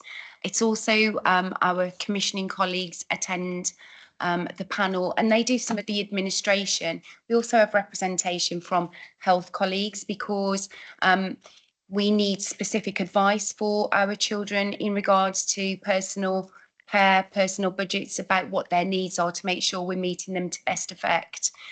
So yeah, it's an internal process, and actually it's very timely because this week we have initiated a process to review our personal budget process to make sure that we are able to commission the right range of support for children and families on the island. So within that, we'll make sure that we look at the appeals process also, so that families, if they are not satisfied, that we have the right process for them to be able to raise that with us and that we learn from it. It's just a one-stage appeal process that they appeal to. I think from a parent's perspective, it's an internal panel and they make an appeal. There's no other, that's it. That's the complaint dealt with, or the appeal dealt with rather. What I don't have to share with you today the specifics of that process. I don't know the real specifics of the process, but we have a procedure that if parents are dissatisfied with the decision from that panel, that there's a time frame that they can respond and raise issue or concern. If we're unable to respond to that operationally about that decision, if we say actually no, this is what we're stating, they can then escalate that further through a formal appeals process. I don't have the details of the timeframes. Yeah, there's an appeals process, but I'm not sure we've adhered to it as we should, hence the complaint. So that's why we need to review that. Further questions? We have just to note the complaints report. Okay, we'll note the report on complaints, and I get it was mostly before, but it's a good time for you guys to start because, you know, the report is about post, you know, to be learned from, and which you clearly have. Okay, item 10, school attendance and exclusions. Is that for Rachel? It is, thank you. If I start with school attendance, so this academic year, the DfE released guidance back in 2022, which has now become statutory. So from August 19th, that was statutory guidance for all schools and local authorities and partner agencies. And that really highlights the importance on school attendance, the recognition of the wider impact and wider benefits of going to school. So as part of that, we've been working really closely with the DfE for about 2 years now, around making sure that as local authority, we're in a strong position to deliver on our statutory responsibilities. And fortunately, we were, before the guidance came out, we were all already working in a way that was very aligned with what the DfE wanted us to be doing. And that put a real emphasis on supporting families first, and only using punitive measures when we needed to. And also with a focus on multi-agency working and understanding that we can't just tackle the issues with non-attendance through looking at what we can provide through education. We had to work with colleagues wider than that. We met with the DfE this week, so that was after the report went in, who have now signed off our action plan and our plans around delivering on the local authority. I think the quote was that we were very green in terms of RAG rating, so we took that as a positive. They said that we'd tackled the putting everything into place, we'd done it strategically and comprehensively, and they recognised that we'd used some innovative approaches in order to make sure that we were doing that, particularly around our working with other agencies. The data around school attendance still has improvements to be made. So in terms of primary and secondary schools, we still remain below national, particularly in our secondary schools. In our special schools, we have consistently performed above national, and that is something that we're looking at, sort of what we can build on there, what the strengths are. There have been improvements made, and the data that we get, when we break it down, we can see some areas of strength. So around particularly children with SEND, when special education needs and development, I'm not doing the press ups, we can see that there are some strong practices which goes against what we're seeing and hearing nationally. So there are some really positive things in order that we can build in. We look at specific cohorts of children. Children who are entitled to free school meals, eligible for free school meals, is an area of concern nationally. So those children who are eligible compared to their counterparts have higher rates of absence, but locally are the differences more pronounced. So that is something that we need to work with. I've been working alongside colleagues in social care around the poverty strategy and the work we're doing on that, and including the attendance stuff within that. As I said earlier, there are a range of interventions that we are delivering on. A lot of the focus has been around the working together. So not just ensuring that we're, as a local authority, in a position to deliver on it, but really supporting the schools to ensure that they are. And again, that was recognised by the DfE, that we had put a lot of emphasis on that, more so than they'd seen in other local authorities. We have been contacted by other colleagues within the DfE around some of the approaches that we have been taking, particularly with the police around truancy patrols, which I think historically had a very negative connotations and sounded very punitive. They haven't been done on the Isle of Wight for 10 years, so we looked at them as a mechanism to ensure that we were finding children and ensuring that we were putting the support in place.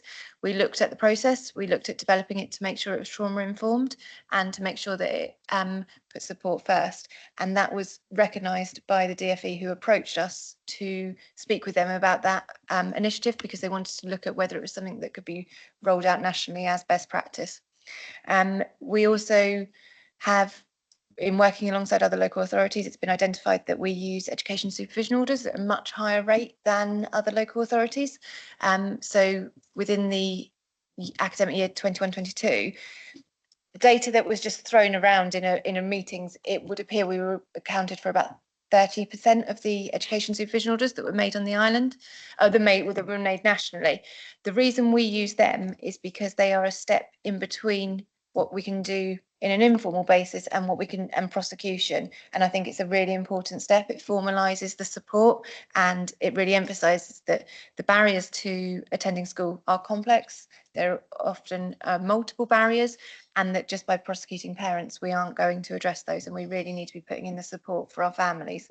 And so that's something where, again, we've been contacted by other local authorities who've asked them to support in putting those the structures and processes in place to deliver on those, because they are part of the working together to improve school attendance from the DfE. I don't know if you want me to break and take any questions on attendance, and then I can do exclusions. Say, it's you read my mind. Should we do attendance, then exclusions as a separate, I think that would work best. rather than try and get questions across the two? Are you happy? Yeah. So anything else you want to add to the attendance bit at this point before we open up to questions? Yeah, thank you. Okay. Just on the attendance bit, not the exclusions bit. Councillor Blake.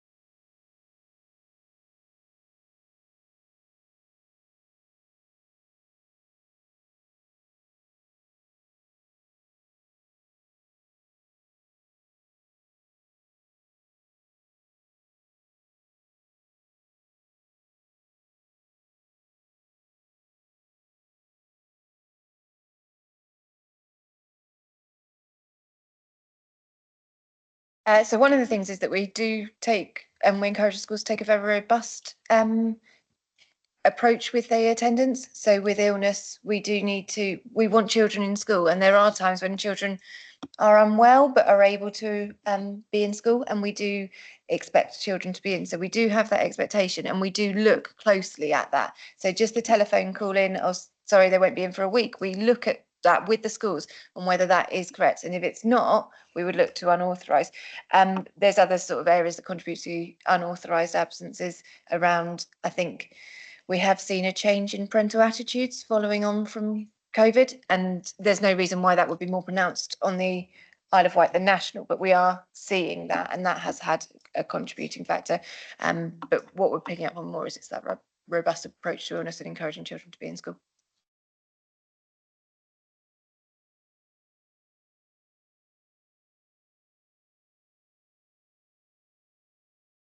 It's always poor Johnny. It's always Johnny. But yeah, no, it is that bit around, have parents followed the processes? Have they followed that? We are looking at that because we have to have some understanding. Some schools still use the written notes, which we all know get lost in the school bag. And we're sort of saying that's not unauthorised. We're really looking at making sure the processes are correct. So what we did was we provided the schools with a template policy. The idea was very much that they individualised it for their school and the culture of their school, but it meant it had everything in it that they would be compliant with the statutory guidance. But around that, we looked at reporting around illness, making sure that we were bringing the Isle of Wight up with technology and things like that, and ways of communicating, and supported the schools with that. But some of it is around that. Councillor Lever. Thank you, Chair. When we're talking about absence, what specifically is categorised as absence in this context, and what are there instances of absence? I'm not thinking about holidays, but outside of that is absence, but not necessarily categorised here. Like, the reason why I'm asking, I'm very aware of schools where unofficial suspension is occurring, and I'm concerned about what is verified and how it's verified, and if this data is actually 100% accurate view of and reflective of what's going on.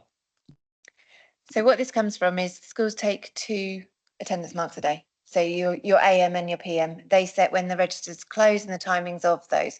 So this is based on AM and PM, the sessions. So there's 2 10 available sessions a week, and that's where the data will come from. If you were to be marked present, say at 1 PM, register closes and then you left, that would still count as an absence mark. So within that, we need to be looking at individual registers and looking at working with schools. And we do get parents communicating that to us, and then we can go into the schools and look deeper into registers. So yeah, there is something in that, but it would have to be timed very well for it to have a significant impact on the overall absences. Okay. My question then, 1917 TPNs on the report. Is that higher or lower than previous years? And do you think the use of TPNs by schools is helping or hindering school attendance numbers? So we saw, as you'd expect, just to clarify, we very rarely use truancy penalty notices when it's not around holidays. I think, if I'm right, we did 6 last year. So they are really around those holidays in school time. We obviously saw them drop around the pandemic because people couldn't go anywhere, and they are now rising. And I think we're just about to go over what we were on the pre-pandemic levels. The DfE have made changes this year to the truancy penalty notices. So one of the things that I think is getting more perhaps attention is that they've raised the costs. I don't think they'd reviewed the price of TPNs in about 3 years. So now it's for the first one, it has gone from £60 to £80 if you pay it. It's a bit like a parking fine. If you pay it quickly, you get the reduced rate, and 120 to 160 if you pay it in the longer time. What the big change is if you have a second one, you have to pay at the higher rate. So you have to pay at 160, and that is per parent and per child. If you get a third one now within a 12-month period, then the local authority do not have an option of issuing a truancy penalty notice. It has to go for prosecution. And so I think we're going to see a big change in how they are used. We are seeing more consistency in how the schools are using them, but not fully consistent, and that does cause some issues. So if you've got a child at one school, a sibling at another, that has caused some problems. I think the clarity in the DfE guidance and the fact that they are very clearly saying to schools, you cannot authorise holidays anymore. You can authorise absence within exceptional circumstances, but previously there was an option for schools to authorise holidays. So now they would have to justify that the holiday was absolutely exceptional. And I think that gives the head teachers the confidence to do it, because ultimately the decision to unauthorise it and to apply for a truancy penalty notice is with the head teacher. As a local authority, we just have to check it's compliant with our code of conduct. I think what we're going to see is the fact that within 3 years, if you've had the holidays, whereas opposed to it was 12 months, within 3 years, if you have a holiday 3 times, you will be prosecuted. I think that's more likely to have an impact. I agree that it does give clarity to head teachers. That's clearer now, but you raised a good point. If you've got a parent's got two kids in different schools, will both schools do it exactly the same? And that's where the situation could. I mean, it has arisen in the past. I know where we had one head teacher said, "Oh, well," and yeah, if you split kids in different schools, is a message thing that's got to go out. This is the policy. It's clearer for the head teachers. Yeah, we have made it very clear, and I think there is also, we've got a relatively small group of head teachers. I think there is some pressure that they put on each other as well with that, which I don't think is necessarily a bad thing there. There has been more of an agreement, an informal agreement between the heads, and perhaps some schools that previously haven't used them are under new leadership, and the new leaders, it's the first thing they've told me they're going to do. So I think we will see an improvement in that. Councillor Bates, I see your hand. Did I see you?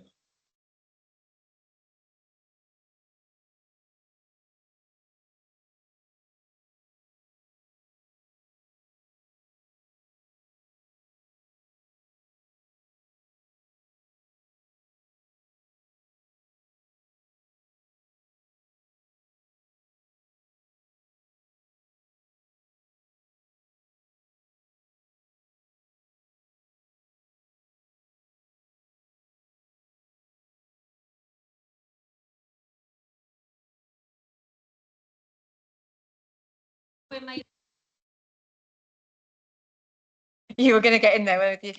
Yeah, the head teacher has made 2 decisions simultaneously. They've made a decision to tell parents, we aren't going to be educating your child, although I hope they would not say it in so many words. And they've also made a decision to ask for a truancy penalty notice. We aren't able, as a local authority, we don't have the power to say, when a head teacher requests it, we don't have the power to say, no, that's the wrong decision.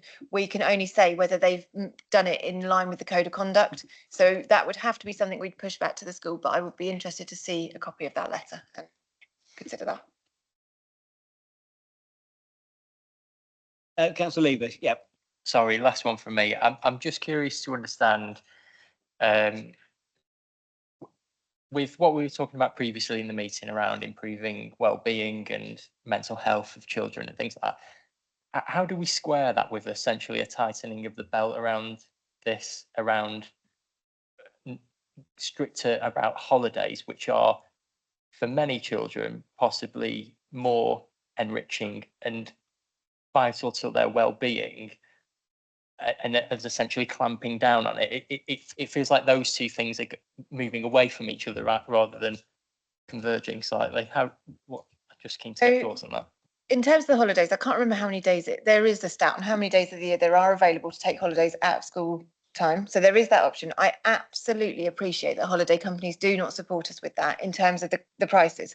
The additional, because I think you raised this earlier, Chair, it's the additional week at October half term, and some schools have added, primary schools have added an additional week in May half term, has supported with that. So it does give parents that opportunity to go and have that. I think we need to be looking, when we're thinking about it, is that the schools, as well as the attainment bit of it, and I think I touched on it earlier, the opportunities for support and engagement and things like that around mental health is really building up in schools, and we want children to be able to access that. And you don't know when you book, not you, but if a parent books a child's holiday, what will they be missing out on that week? Is that the week that they are doing the Peach Games? Is that the week that they are doing something? The support for mental health, it will go across the whole academic year, and I think we need to be ensuring that children access all elements of that. So that would be what I would say around that. And like I said, I just want to be very clear. If a child is not attending due to their emotional well-being or their mental health, we will absolutely be looking at how we support them.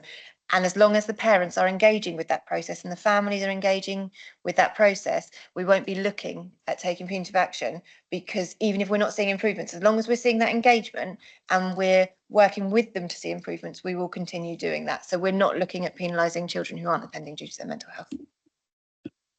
Does link back, doesn't it, to agenda item 6 around children's health and wellbeing. It does link back to that, because it's all about them being in school and improving their standards. So are we happy to note the attendance report? Okay. Exclusions report, and thank you, Rach, thanks for that. Exclusions report. Me again. What we have seen is nationally a rise in the exclusions, both permanent exclusions and suspensions. The data for exclusions comes out almost a year delayed, which really can cause some issues in terms of making sure that we're being responsive to trends, but also that we can compare against national. But I'm sure you will have seen in the media, there's been quite a lot of focus around the rise in exclusions and the challenges that schools are experiencing with behaviour. So the local authority is very clear that exclusion is a tool that head teachers can use. And the reason I say head teachers is that only the head teacher has the power and the authority to exclude. But the DfE and as a local authority, we really emphasise it is one of many tools, and we would like it seen as a last resort. So we are really trying to be responsive at looking at what are the trends in exclusions, what are we seeing, where are we seeing cohorts of children that may be disproportionately impacted, and where are we seeing that there are reasons, what are the reasons for these suspensions or permanent exclusions, and how can we respond to that? So again, it was referred to earlier, Simon referenced the work around vaping and the things for schools. We have seen locally, because we do collect data from schools directly, although it's very subject to change. So that's why it's not reported upon in this. But we have seen a significant rise in drug and alcohol suspensions, and that is down to vaping. When I did some analysis, I think that is going to cause, because it will be in the official data next year, I think that's going to cause for a lot of schools and a lot of local authorities some sort of concerns. When you break it down, we've actually seen a reduction in illegal drug use and alcohol use within school and suspension related to that, but a significant increase in vaping. But because of how the DfE collect data, it has to be recorded under that category. So we've been working with public health on developing resources that we can give to the schools, so that if they want to put in a sanction for vaping, it goes against school policy, I understand that, but it doesn't lead to children losing days of education. So we've been working alongside our public health colleagues with that. What you will see is that our permanent exclusion rate on the island is, although it has increased, we are still, particularly in primary, we do not see permanent exclusions feature generally, and I will touch with. There are certain exceptional circumstances where they are used, and that is after working alongside us very robustly. We will support head teachers as much as we can to look at alternatives used to permanent exclusion, and that is clearly reflected in the data.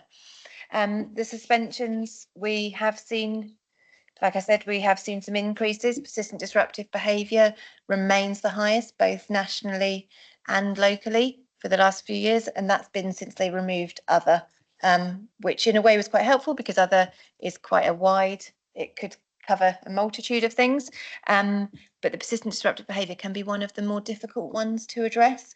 With, say, going back to the vaping example, we can look at working with public health, we can look at working with NHS services and things like that. With the persistent disruptive behaviour, it can often indicate an underlying and often multiple issues that we need to address. And that's where, again, same with exclusion, we need to be working with our wider colleagues and partner agencies in order to address that. So we do a lot of work alongside looking at SEND, looking at what's going on in terms of the family and a holistic approach to addressing the issues that are leading to those behaviours.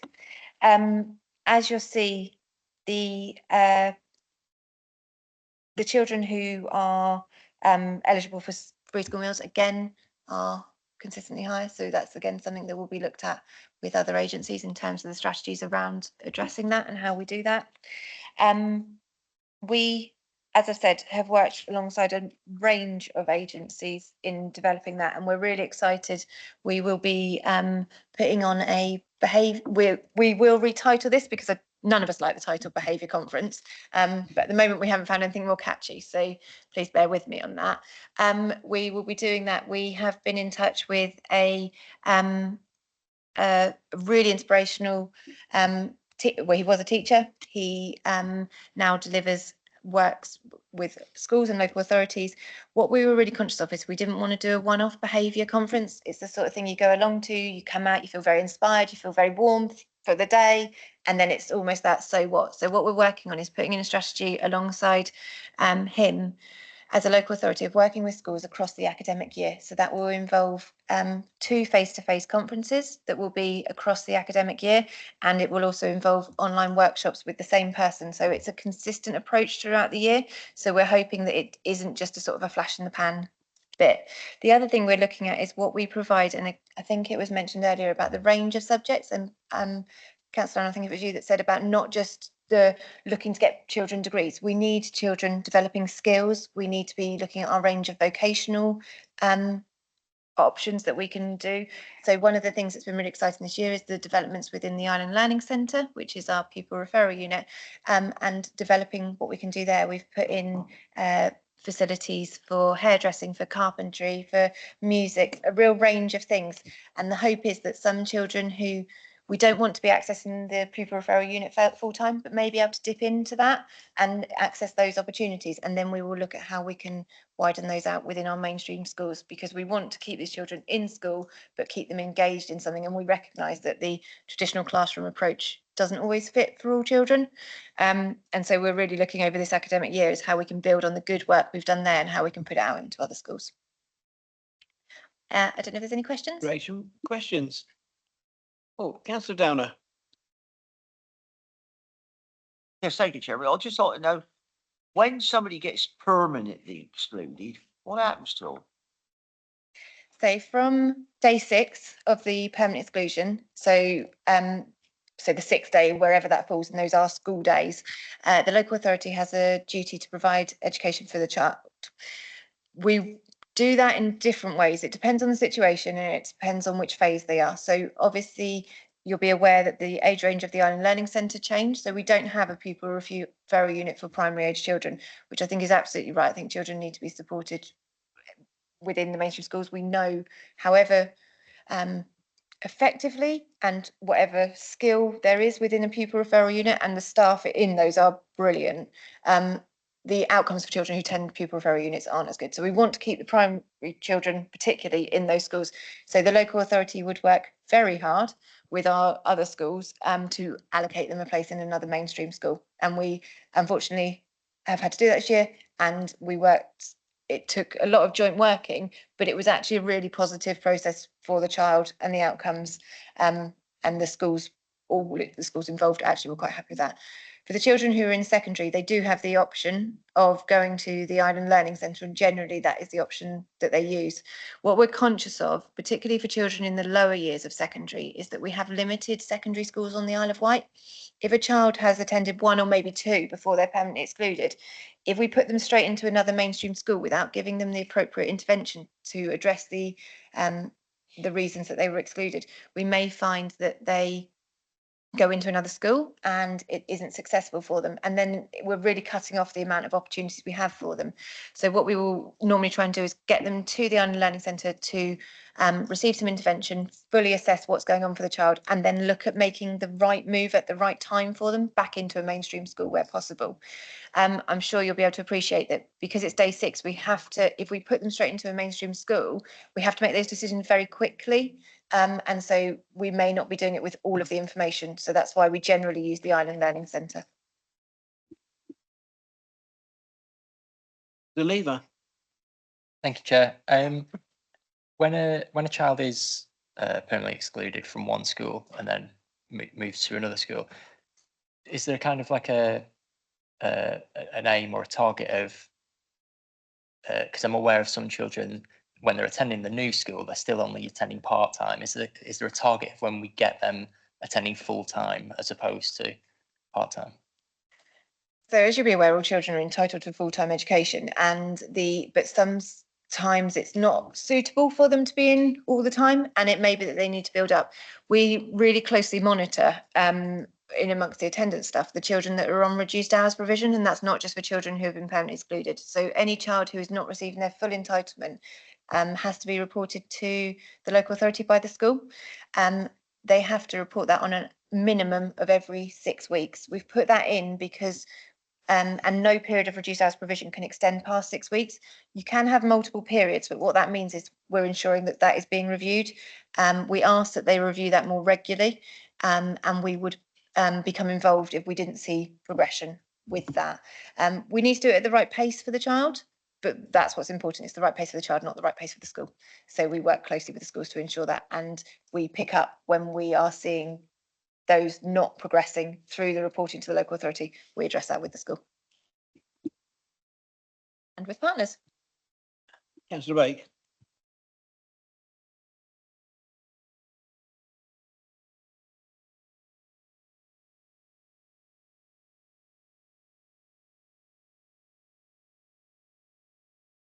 Sorry, can you clarify? Do you mean how many go?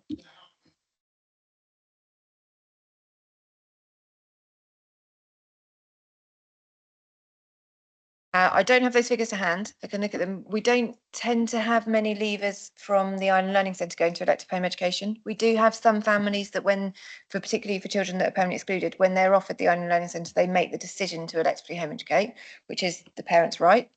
But I don't know how many go on to that. We have seen, we aren't seeing children leaving the IRC to join other mainstream schools at the rate that we would hope, and that's where we're really working on that that bit around making sure that the intervention is robust and effective, so we can do that. The Island Learning Centre also provides us a way of reducing permanent exclusions. You can be dual registered there, so you stay on roll at the home school and but you attend there. What previously has happened is that the child will just go to the Island Learning Centre, and we've really pulled back on that this academic year. So the offer is a very dual offer. So they may attend the Island Learning Centre for certain parts of their education, and they'll be at the home school because we think that's really important to keep that reintegration going. We've also increased the expectations on what the home school will have to do, so their involvement with the child. Because again, we want them to still feel part of the school community that they belong to. So it's very much seen as an intervention rather than a final destination for those that are dual rolled, and those that are permanently excluded, we would be working as soon as is appropriate. Any further questions? Okay, can we just note? We're happy to note. Yeah. Again, thank you for your report, which we duly note, and thanks for the progress we're making. Thank you. Okay, we move on to item 11, which is our committee work plan. We have got a couple of informal sessions coming up. I hope they're in your diaries. They're still both happening, aren't they? As far as I'm aware. Yeah, we've got the family reunification on the 17th of September. I think we need to confirm about whether that's able to go ahead or not. Okay, so at the moment it's in the diaries for 10 o'clock on that date. So I'll liaise with our colleagues in Democratic Services tomorrow about that. We've got the SEN direction on the 10th of October.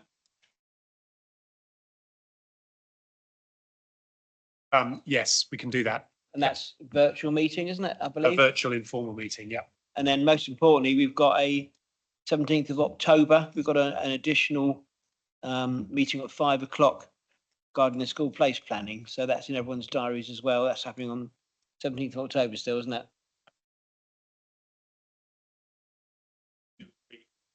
It's happening on the assumption that Cabinet do agree to proceed with the proposal in the Cabinet paper that was published at 4:30 today. And it will take, if that does go ahead, then on the consultation will start on the 20th of September. It'll run until the 1st of November. So by having that additional one item meeting midway through that consultation, or not quite midway, but during that consultation period, it will allow more informed debate about those issues. Yeah.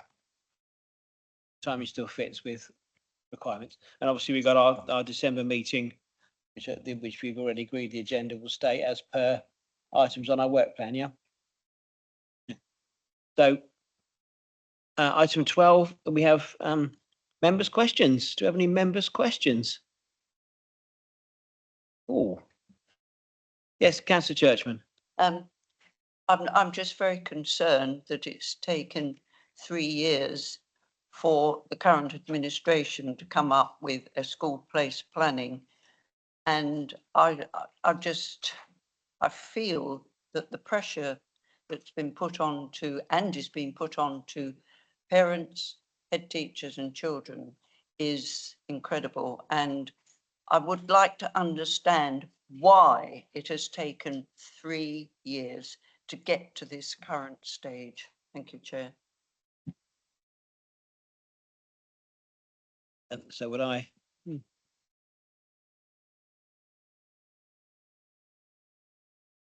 Well, Chair, I wonder, seeing as there's a special meeting on this issue, whether we really want to get into school place plan this evening, because a lot of information is in the paper that obviously was published only 4:30 today, and I'm sure members haven't had a chance to read that yet. I do agree that we have a special meeting to discuss that, but I think it's a valid question that we are being asked as councillors and as school governors. I think it's a question.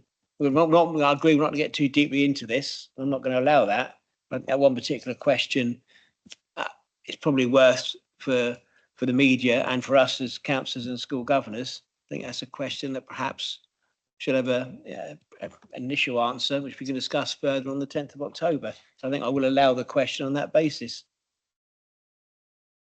Well, I'm sure Ashley and Naomi would like to comment. I think actually we've had a problem that's not been there for 3 years, but probably for closer to 8 years.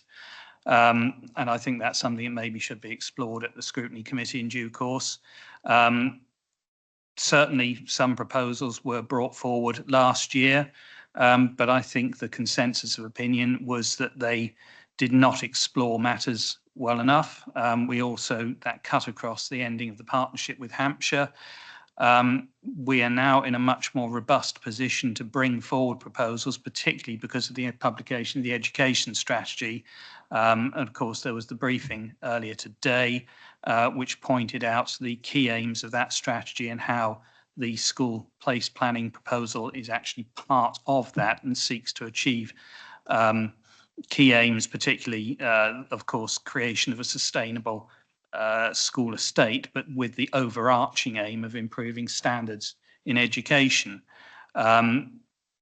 I think there's an element of nettle grasping that we have to recognise. But as I say, I think this is a problem that's, I don't know why particularly 3 years is mentioned, because this is something I think was highlighted initially back in about 2018. But the nettle now is grasped. It was never going to be an easy thing to do, but I think we're doing it in the best. I don't like to use words like best and good, but we're doing it in the most, the best possible way, having set the foundations with the draft education strategy and having created our island-focused education team to take this forward. I think we will say no more on a base placement at this point. I agree. This committee agreed on 24th of July that it was a great strategy. Place planning was a key part of it. It's never going to be an easy strategy, as we talked about. and we will discuss this further on the 10th of October. My only comment on it would be that I've got several friends, are teachers. I've got two good friends of mine that are actually head teachers, and they have felt an awful lot of stress and pressure this summer. 6 weeks in limbo as to will they or will they not come back after a 6-week break to something they don't want to hear, even though they might appreciate. So, you know, and we've all got friends in education. I think an acknowledgement publicly that staff and head teachers especially have gone through a stressful summer. I think it's we as a committee, we should acknowledge publicly that, you know, that they've had to go through a lot at a difficult time. There's never a good time to any announcement like this. I think head teachers are now, at least they know now that an announcement has been made, but they have had a stressful 6-week summer period. I think it's as far as me to say on base pay planning at this point, but I will allow. But of course you can.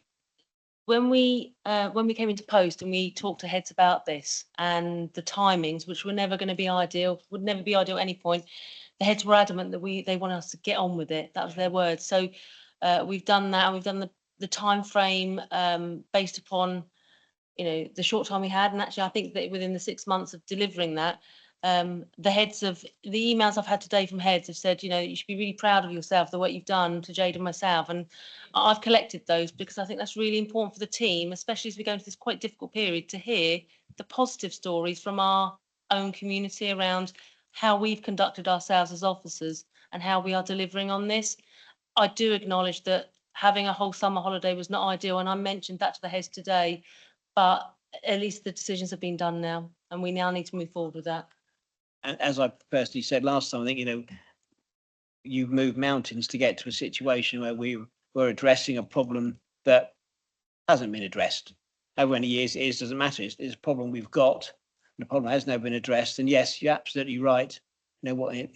But I think we need to acknowledge publicly that, you know, teachers, when you're not in a school environment, you're on holiday, lying on a sunbed, thinking about, you know, is your school? It's just the mental pressure on schools. And if you acknowledge that today publicly with the heads, that's absolutely fine. We'll discuss it further on the 10th of October. We've got a chance to read the paper. Final word, Mr. Whittaker.